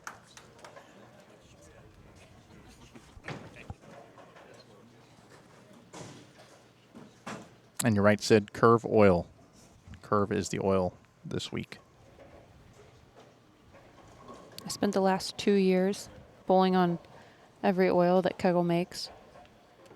Curve is one of the ones I would start my test and I'm like, all right, this one's not gonna take very long. There were other ones that I see them pop up on our sheet and I'm like, huh, could be an interesting week. This is not one of them. Zavala here in the 9th frame. Can apply some pressure to Jordan Richard.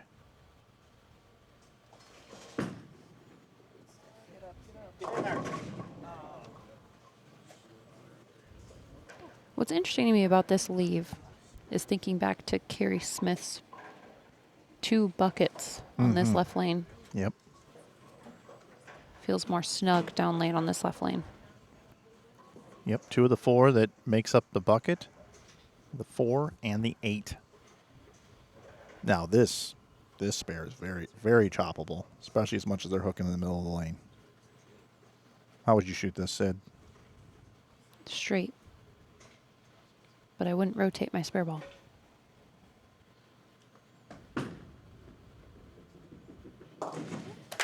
All right, great cover. So Zavala now can max at 213. Jordan Richard is going at a 203 pace.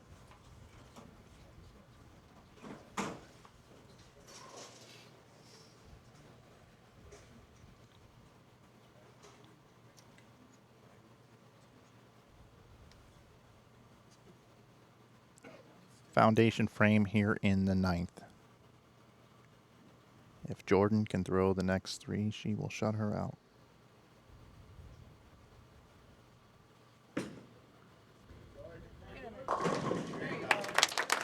33% of the way there. Remember, the winner of this one goes to our championship match to take on Corrine Acuff from Phoenix, Arizona.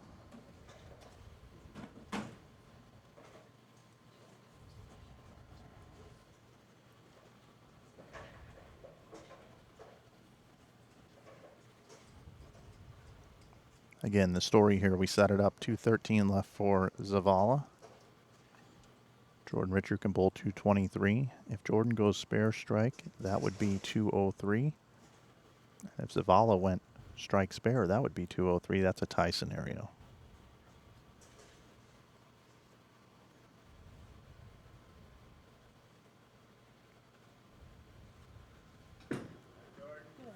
Will it peel? It does. Should get that one a little bit further to the right early. I think it's possible. I think it's possible that she did. Let's check out the replay. No, to me it actually looked a bit straighter up the lane than the last one. Because sometimes if you get it there early, you don't quite know what your ball's going to do. Like it could get off of it, but if it gets off of it the wrong way, it could go sideways. If Jordan strikes on this ball, puts her in the 220s. She'll get to bowl the championship match. 9 spare. Stephanie Zavala can step up in the 10th frame and throw 3 to win by 1.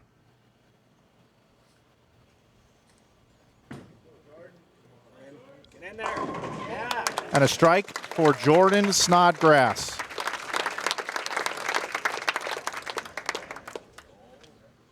Wow.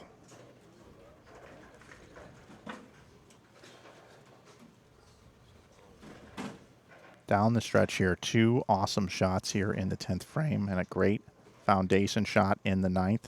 And her reaction, she's in a zone here tonight. She just broke the scoring record last week, the Rock and Roll Open, and lost. Looking for some redemption here tonight.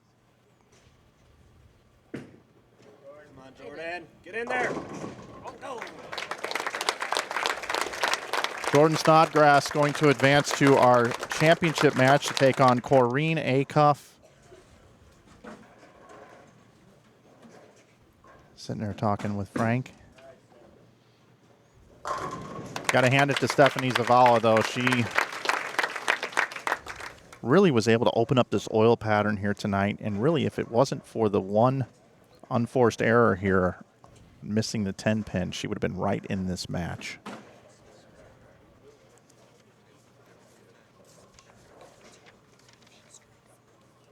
Comes home third.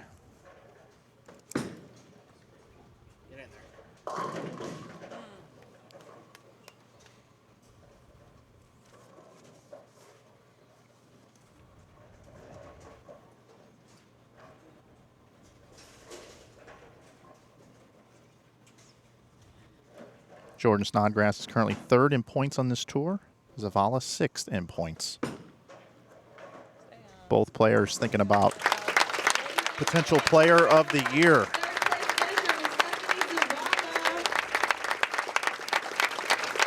Two of the best bowlers on this tour in the semifinal match. She will get her final practice shots, and then we will have our championship match. 20 grand on the line.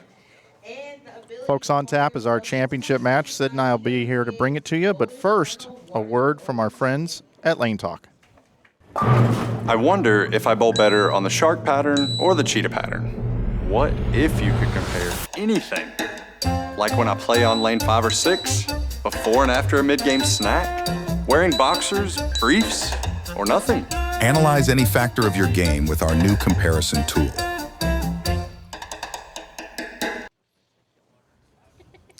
I got to tell you, these folks at Lane Talk, they are innovative. They have been put right into our Bowl TV broadcast. All of our scoring here tonight and on Bowl TV is brought to you by Lane Talk. Scoring powered by Lane Talk. You see it on the screen up at the top. Lane Talk is a valuable USB-C Gold partner. Stop by lanetalk.com to find live scoring links and centers across the U.S. and all the latest products to help you track your scores and improve your game. Another great supporter of this tour is our friends over at Motive. And at this point in time, it is time to give away a Motive bowling ball. Thanks to our friends up in Michigan. Shout out to the Wilbers if they're watching here this evening. Go ahead and exit out of full screen. You guys know the drill and enter in that giveaway when the button shows up. Submit entry to win the Motive bowling ball, courtesy of Motive. Get motivated. You can check out all their products over at motivebowling.com.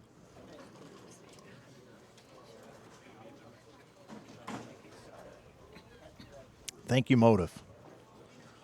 So here we go, Sid. This is our first look here at Corrine Acuff.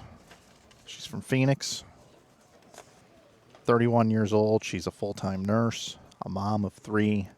And this is her second show. She made the Queen show back in 2023. And looks like she's got urethane in her hand, which has brought her to the dance here today. Yeah, she told us during her interview at the end of the round of 12 that she did try reactive in the first qualifying round, as in yesterday. But since then, mostly thrown the purple.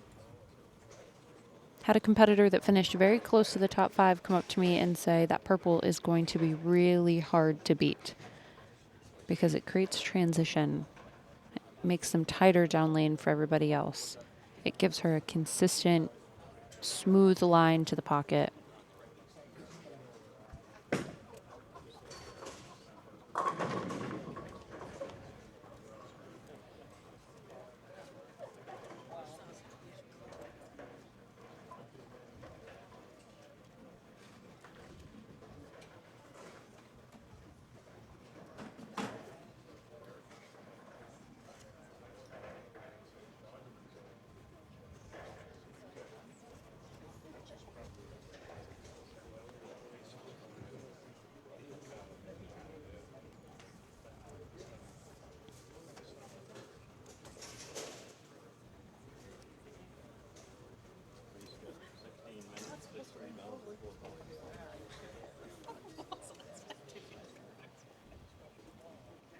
Congratulations to Molly on winning our giveaway here tonight from our friends at Motive. Make sure you check your inbox for an email from our marketing team at USBC Bowl TV. And we'll be getting you out that Motive bowling ball.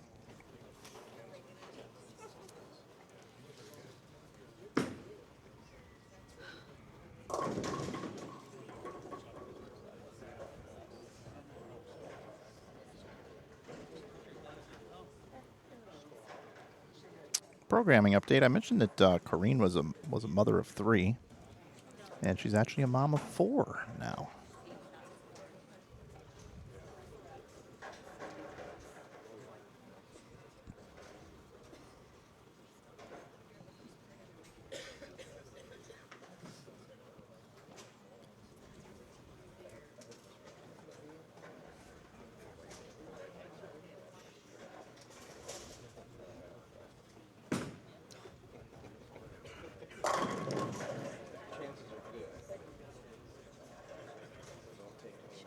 See the urethane ball hooks early and just sets there. Walks right into the pocket. Yeah.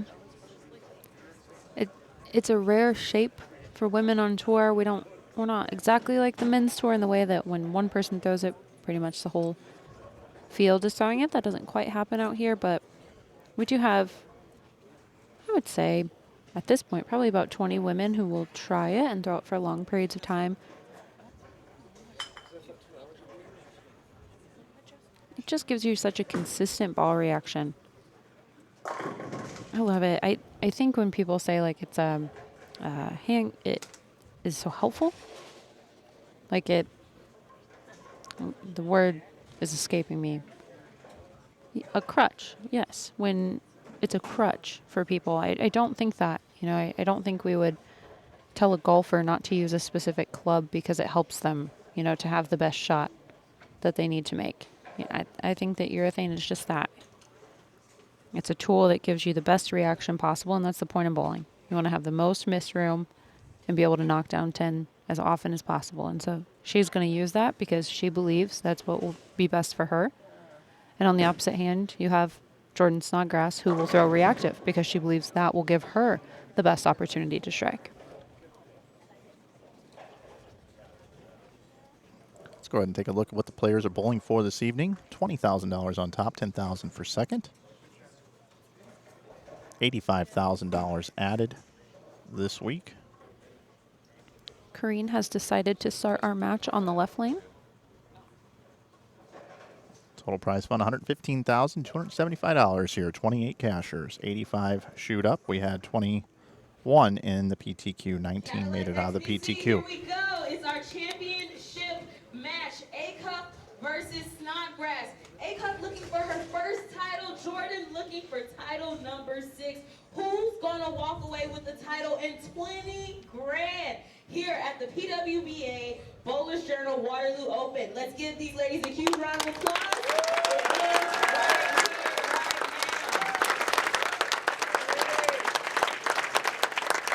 Let's give it up for our PWBA brand manager, too, Robin Graves. She is killing it here tonight. Hyping up this big crowd. Yeah, we love us some Robin.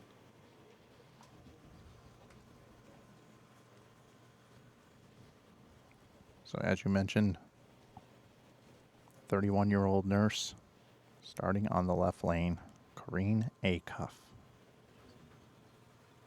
Get in there.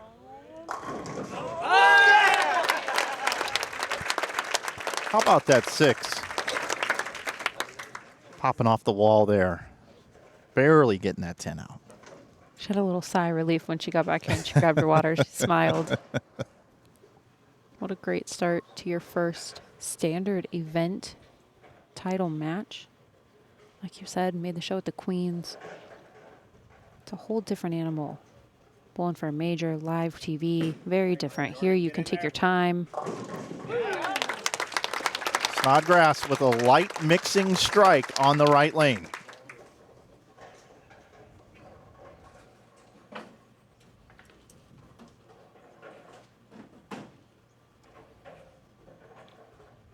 What's going to be interesting through these next 9 frames is how does Kareen's urethane bowling ball affect Jordan's down lane reaction, because they're playing very close to one another.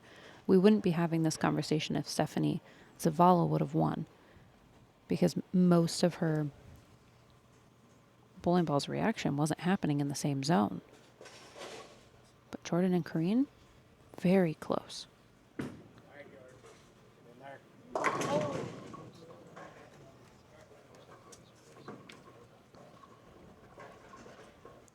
Snodgrass comes in high. Leaves at 310.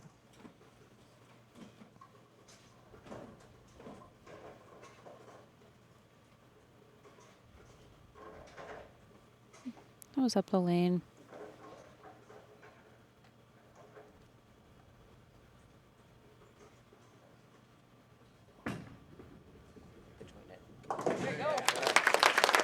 Converts it. Textbook.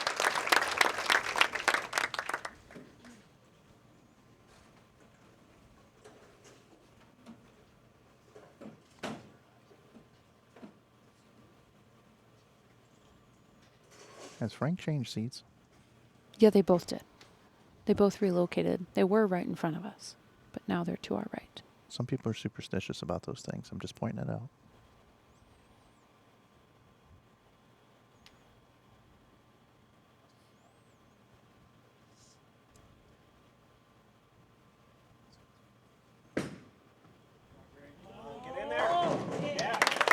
Right up the 6th board. And now a strike on each lane. That's a great feeling coming onto this championship pair, bowling for her first title tonight. It is, especially because they weren't dead flush, perfect strikes. She got the late kick on the 10 on the left lane, kind of a light carry situation on the right.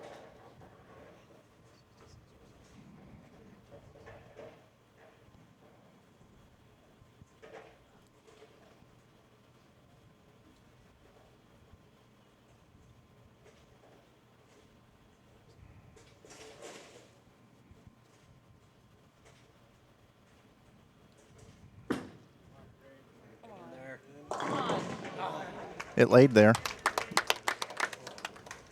And that's why you throw urethane. Because you miss up the lane, and it's not going to have this strong reaction when it sees the friction. It just lays there. It still has a smooth reaction off the end of the pattern. She had an opportunity to strike there. She could have got another off hit and tripped the 4. Where if you're throwing reactive and you miss that far up the lane, you hope you're not staring at a red circle. Maybe best case scenario, 3-6-10.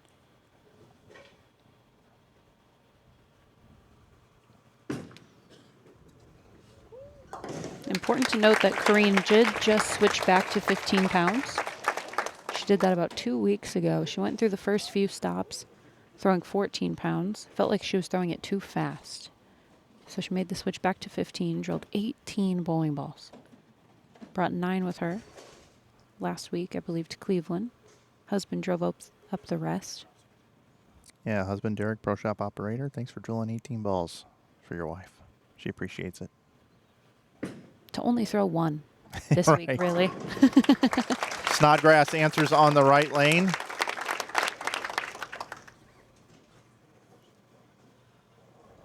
So right now in our funny scoring system of bowling, which I love so much, it's so unique to our game, never change bowling the way that it is, my opinion. Both players have missed once, but Jordan can max at 280. Corrine, 279.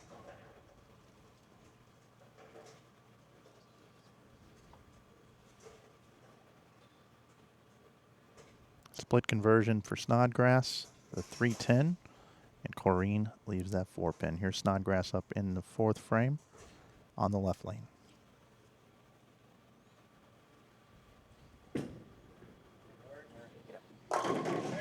Motors.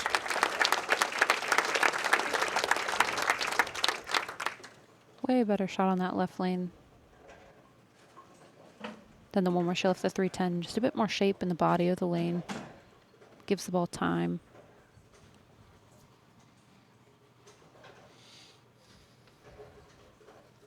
Both players are former collegiate players. Of course, we talked about Jordan. Went to Arkansas State. Corrine went to both Lindenwood and Grand Canyon.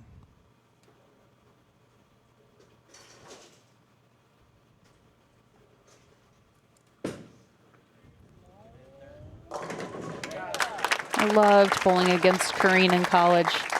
She was so fierce. My first few years at Wichita when she was at Lindenwood, we saw each other a lot. It was always fun to bowl against them.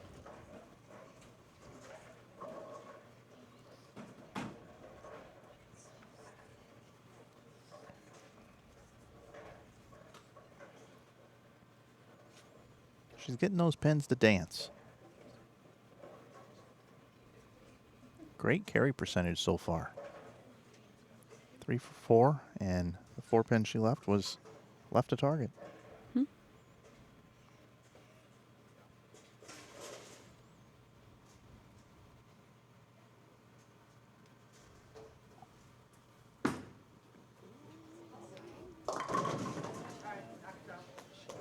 That one also left off her hand, leaves the 6-10.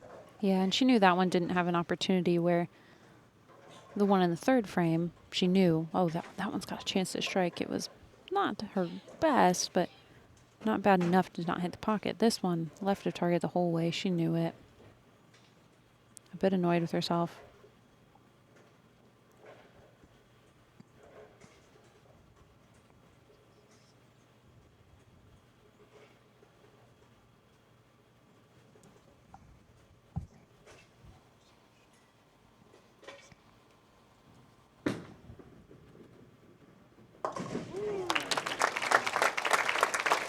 Well, another adventure to spare, but she makes it.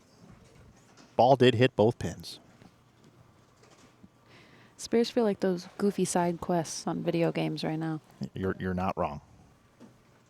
Like, what's going to happen? What am I doing? What game am I playing?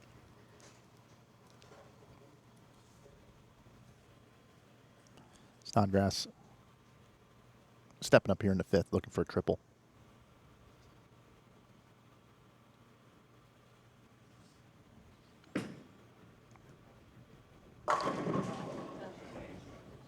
Jordan tonight just looks like she's comfortable.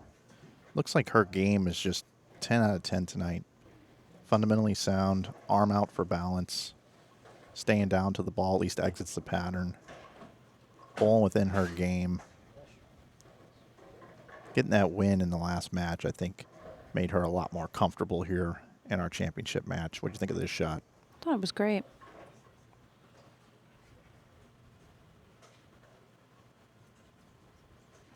I feel like Jordan's fundamentally sound each week that we see her. It's just throwing great shots in the middle of the game, I think, are a key for her this week. Not feeling like she needs a great end of the game. She can just continue to make good shots, not have to press for a result, just stay process-oriented. But she's looked sharp as can be. You know, she had a really good run at the Queens. She's looked very sharp there as well. She's got a lot of fans as well. We polled our audience prior to this match. A little over 60% picked Jordan to win the 2025 PWBA Bowlers Journal Waterloo Open.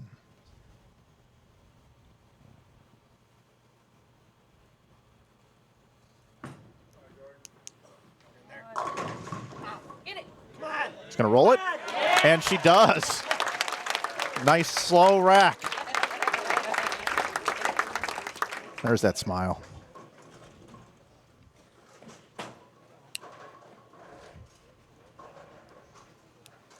Sets the scoring record last week. Doesn't get it done. I know that one's been eating at her a little bit coming into this week. There's a break.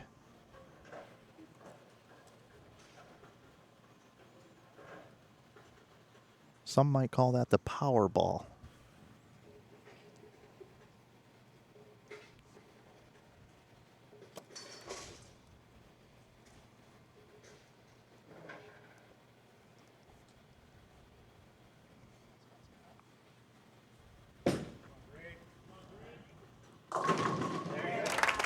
And an answer from Acuff.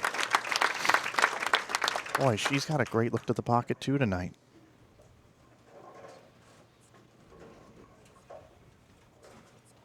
Don't look now, but we're all even through 6 frames.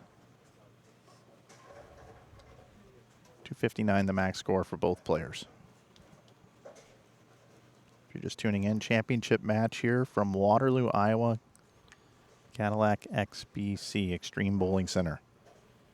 Sid Brummett, Mike Flanagan here with you, halfway through the title match.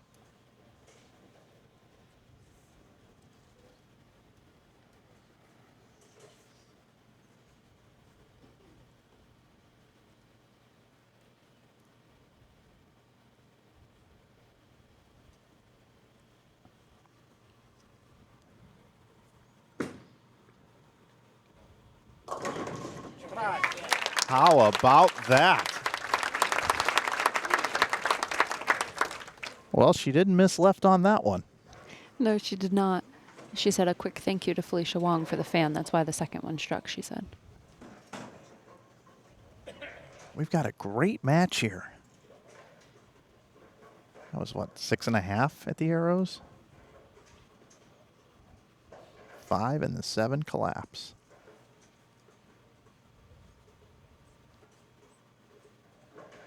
Wojnar, all pumped up back there. And Jordan Richard gets quite a break there. Collapses what might be the 2, 4, 8, and 10. Lots of pin action there.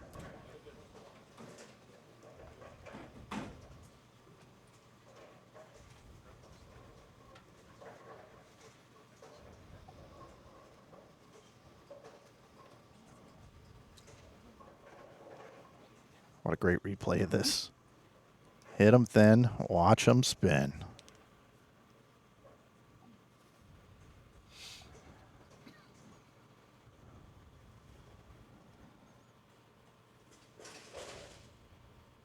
Still even through 7.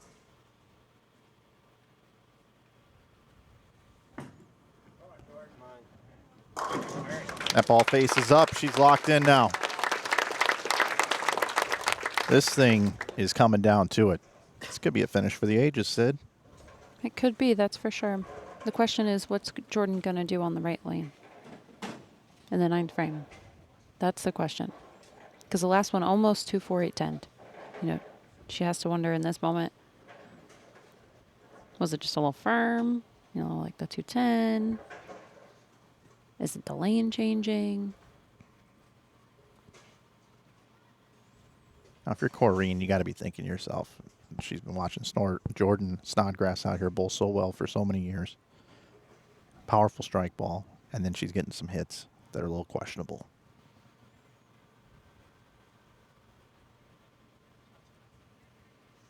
Get in there.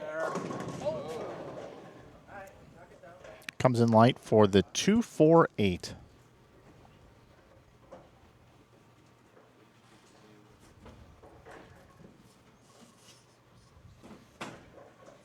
This one's it's hard to explain, but it's a parallel miss left.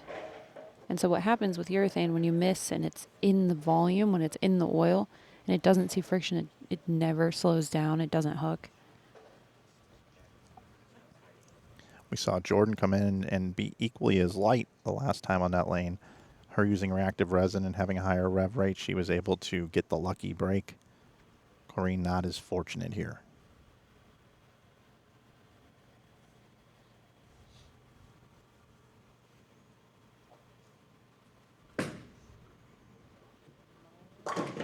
Nice spare. 236 now the max for Acuff. Foundation frame coming up here, 9th frame. Looking for her first title here tonight, trying to earn this one. She will have to earn it. She's had a great strategy here, though, in this title match. Using what got her here.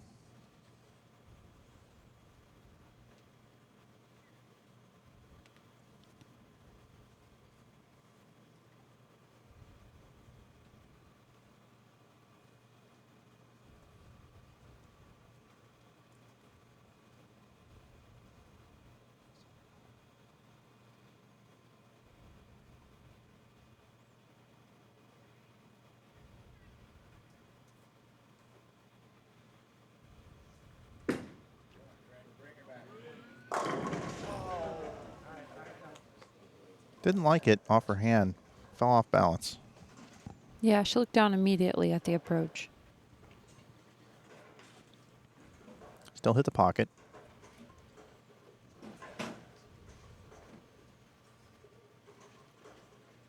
Had a chance.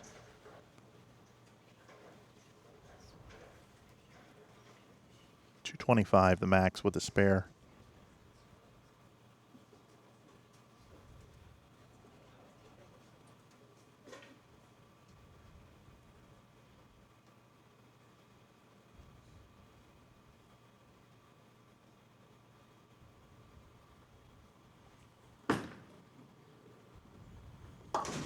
Covers it. Jordan Snodgrass going at a 2:28 pace here. How we determine that is if she were to go 9 spare in the 9th. and then strike spare out. That would be 228, which would be enough. The magic number for her is 226. If Jordan can get to 226 here, and she has ball in hand, she will finish the match. She will determine her own destiny here. She can win foundation frame and in the 10th. Working on a 3-bagger, looking for 4 in a row.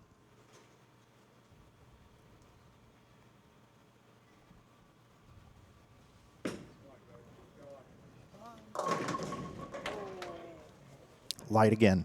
Said you were right. The right lane. Got to figure it out. Better shot. It is a better shot. I mean, and Jordan's not going to throw it bad enough. You know, in the from a projection standpoint, that last shot wasn't bad enough to have a poor result. Had an okay outcome, right? She got to strike the last time, but the result, the ball motion wasn't great. So the next one's going to be just as close from an execution standpoint. Covers it. Excellent spare shooter. Both players here converting all of their spares through 9 frames here in the title match. 225 the max for Acuff. 238 for Jordan Richard.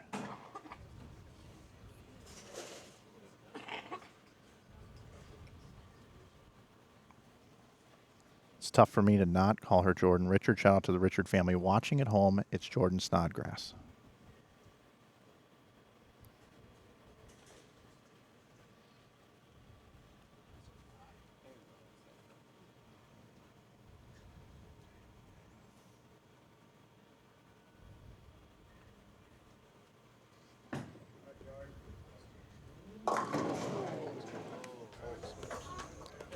Okay, good that she got 9, because 8 would have created a much different situation here. If she spares this and strikes, she bowls 227.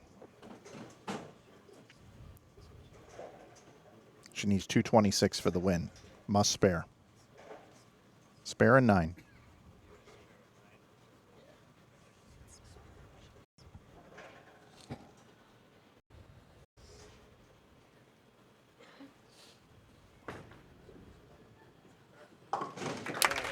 All right, that's the important part there. Sid, when you step up here and you need 9 on a ball, anything different, or you just make a good shot? For me personally, I throw it a little slower when I want it, so I would probably move a bit.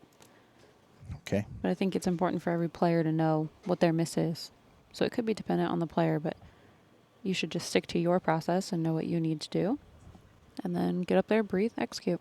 Needs to get to 226. 9 would do that. 8 would be 225. Possibility of a tie, 9 or better. And Jordan Snodgrass will get her 6th title on the PWBA Tour.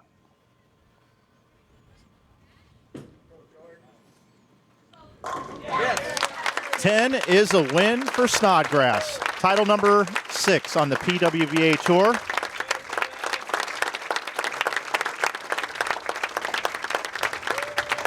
What a moment.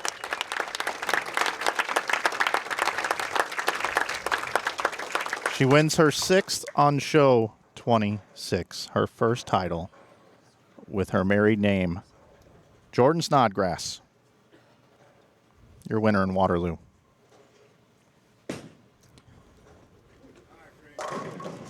What a great performance here. Her best performance on the PWBA Tour on her 2nd show. She's coming home 2nd. Corrine Acuff from Phoenix, Arizona. Bowled wonderfully here this week. We'll be able to build from this. She can still get to 225. A clean game. The nerves had to be flowing here tonight. And she bowled tremendously well. Yeah, it's a great 2nd show. She's a woman on tour who I feel like just keeps getting better. Mm-hmm. The more experience she gets, the more reps she gets out here, the more shows she makes. She's just going to keep getting better.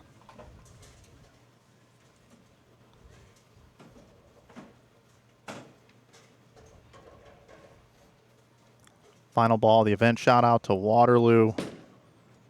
Thanks for being great hosts.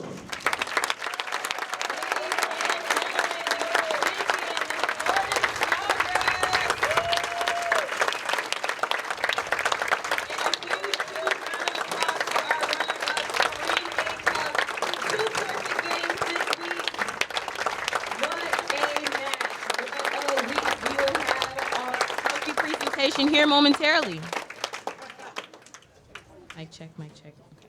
Might have to be a little closer. Can I bring it out here? Can we bring it out here? Yes. All right. No. Nope. Right here? Maybe. Okay. We have Mr. Rich Amy here with us to do our trophy presentation. Jordan, on behalf of Cadillac XBC, congratulations for winning the 2025 Bowlers Journal Waterloo Open.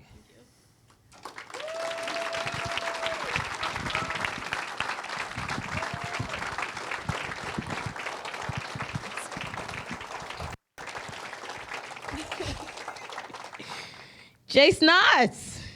We used to call you Jay Rich. This was your third consecutive stepladder final. What allowed you to get the win here today? I just trusted in my process, and I made really good shots today, and I knew that if I could stick to what I was doing and make my spares, that I would be okay. Emotional response here. We saw the embrace with your husband, Frank. How are you feeling? Title number 6.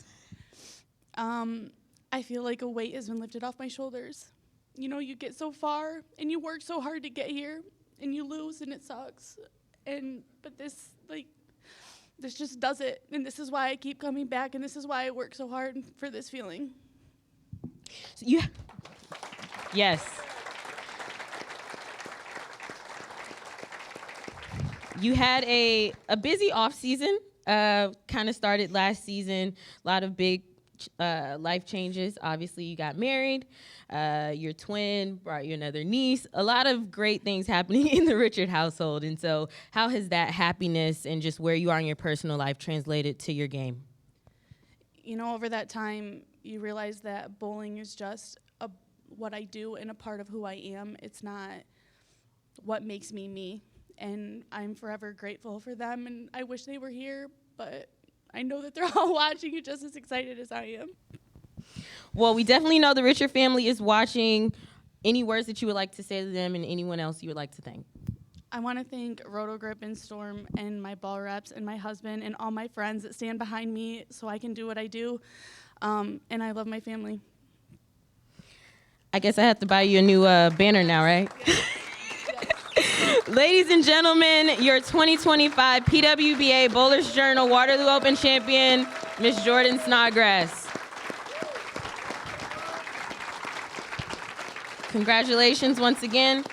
Waterloo, thank you all for coming out. You have been amazing, amazing hosts. It's always a pleasure to be here. Next up, we have the U.S. Women's Open. So make sure that you follow along on Bowl TV. We appreciate you all for coming out. Safe travels, and we'll see you again.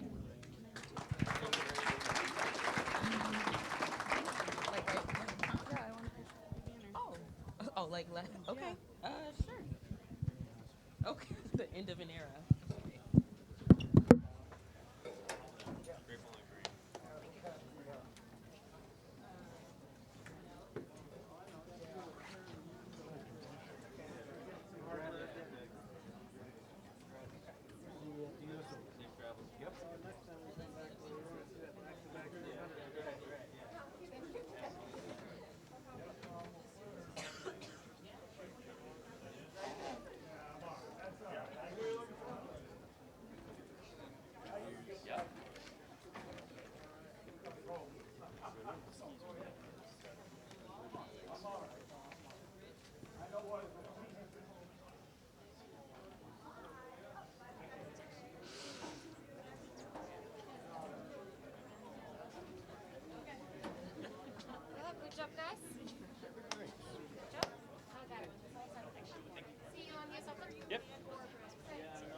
All right, we'll bring it into the booth with our champion.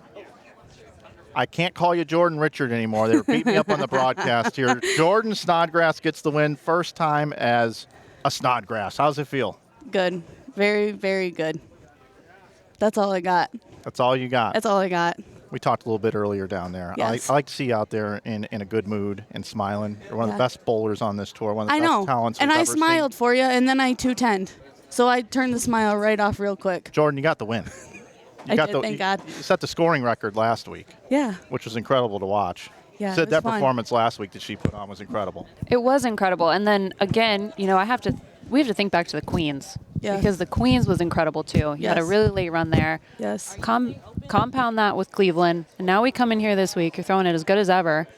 What allowed you, the first question I have is, what allowed you to make the decision to throw the IQAI? Because we started with a different ball. So ironically, I did throw the IQ literally, all of my score came from that ball. But when I threw it in practice, it just wasn't, I just didn't like it. So I threw a different ball in practice, and I thought I was going to stick to it. And then the first shot off my hand, I felt like it wasn't that bad, and it was magnified a lot. And I just went back to the other ball. Is there anything that you feel like you focused on in the off season that's allowed you to have just these kind of compounding dividends throughout the first half of the year? I feel like I had to learn who I was again, and that who I am as a person in my life outside of Jordan the bowler. And I feel like when all that comes together, I mean, it has shown how far this year that I've just had a good year. And I feel like the weight of like trying to be perfect all the time goes away once everything is okay.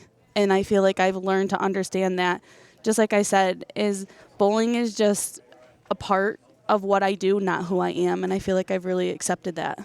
No doubt about it. Congratulations. Thank you. That's pretty awesome. I saw you on the PBA tour, following around Frank the Tank out there, your husband. Yeah. And you were able to rep him, and now he's out here repping you. So my question is, when it comes to you guys repping each other, right? Gosh. Do you think that makes you guys better? Are you guys a good husband-wife tandem with helping each other? I think it makes me better. I think he's smarter than I am.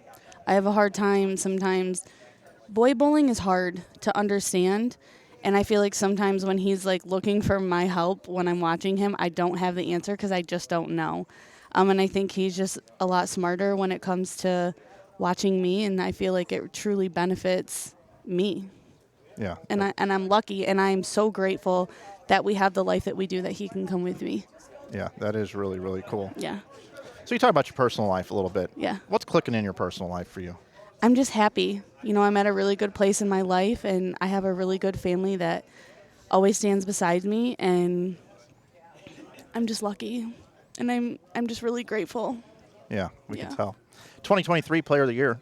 Yeah. Won 3 titles. Yeah. 2024 didn't get a title. No. Got one here in 2025. Yes, thankfully.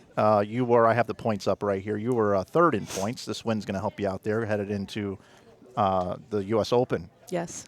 Have a good week next week. Might be able to win Player of the Year. I know most people say, oh, Mike, come on, don't be talking about that. There's a lot of season left. But you're having a great year. Yeah. That's good. Yes. It's very good. I know you got some folks you probably want to thank. A lot of different logos on your jersey, Yes. and that's just your opportunity to thank all those people that support you. Yeah, Storm, Turbo, and I'm so grateful that they signed me for as long as they have. I'm very blessed to represent their brand. And, of course, I just want to give a shout-out to my family, because without them, I really can't do this. JoJo did it tonight. Yes. JoJo did it tonight. Yes. Awesome bowling. Thank you so much. Congratulations. That's Jordan Thank you. Richard, but now Snodgrass. I know I took my banner down for the last time today. Emil and I, we have a pact. We were texting during the show. We're going to try really hard not to call you Jordan Richard, but your whole career you've been Jordan Richard. Yes. And Snodgrass is a little harder to say. Try writing it.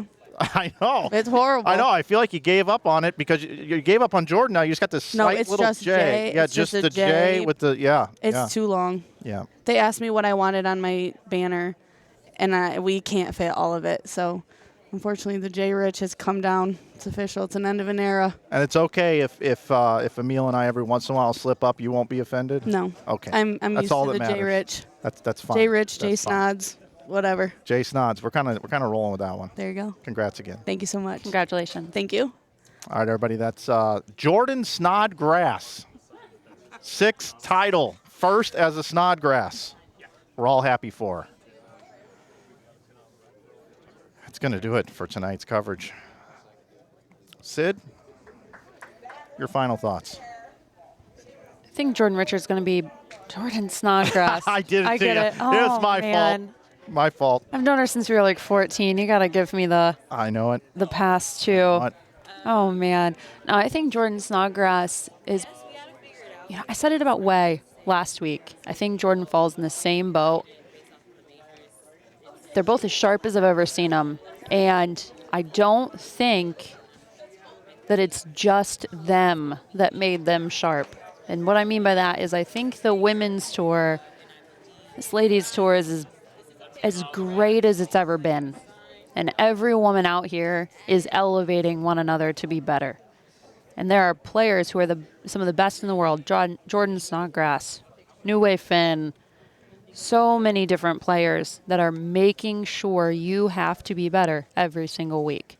And so my final thought is mostly the women's tour is out here to play. We're elevating the requirements to cash. You have to average more than you've ever had to average before. You have to be better than you've ever had to be before. And it's because of players like Jordan Snodgrass that continue to elevate the standards of the PWBA. Yep, and we've got a lot of young bowlers as well that are out there competing. Tonight's show was a little bit more of a veteran-type show with the ages of 40, 37, 29, 29, and 31 here tonight. But U.S. Open's on deck here. Good luck to you. Thank you.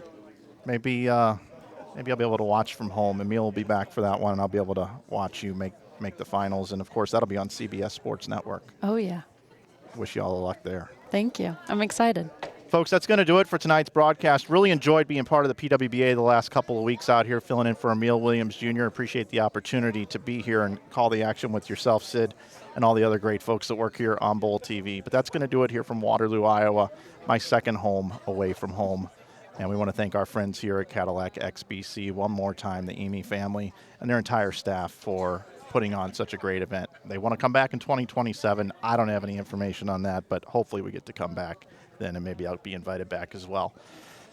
So with that, we want to thank you for tuning in tonight's broadcast. Our stepladder finals here from the Bowlers Journal Waterloo Open. Jordan Snodgrass, our winner again. Shout out to everybody that watched tonight on Bowl TV. And remember, on Bowl TV, bowling lives here, and we'll see you on our next broadcast coming up next week from John Lucido's place, Sun Valley Lanes in Lincoln, Nebraska. Have a good night, everybody.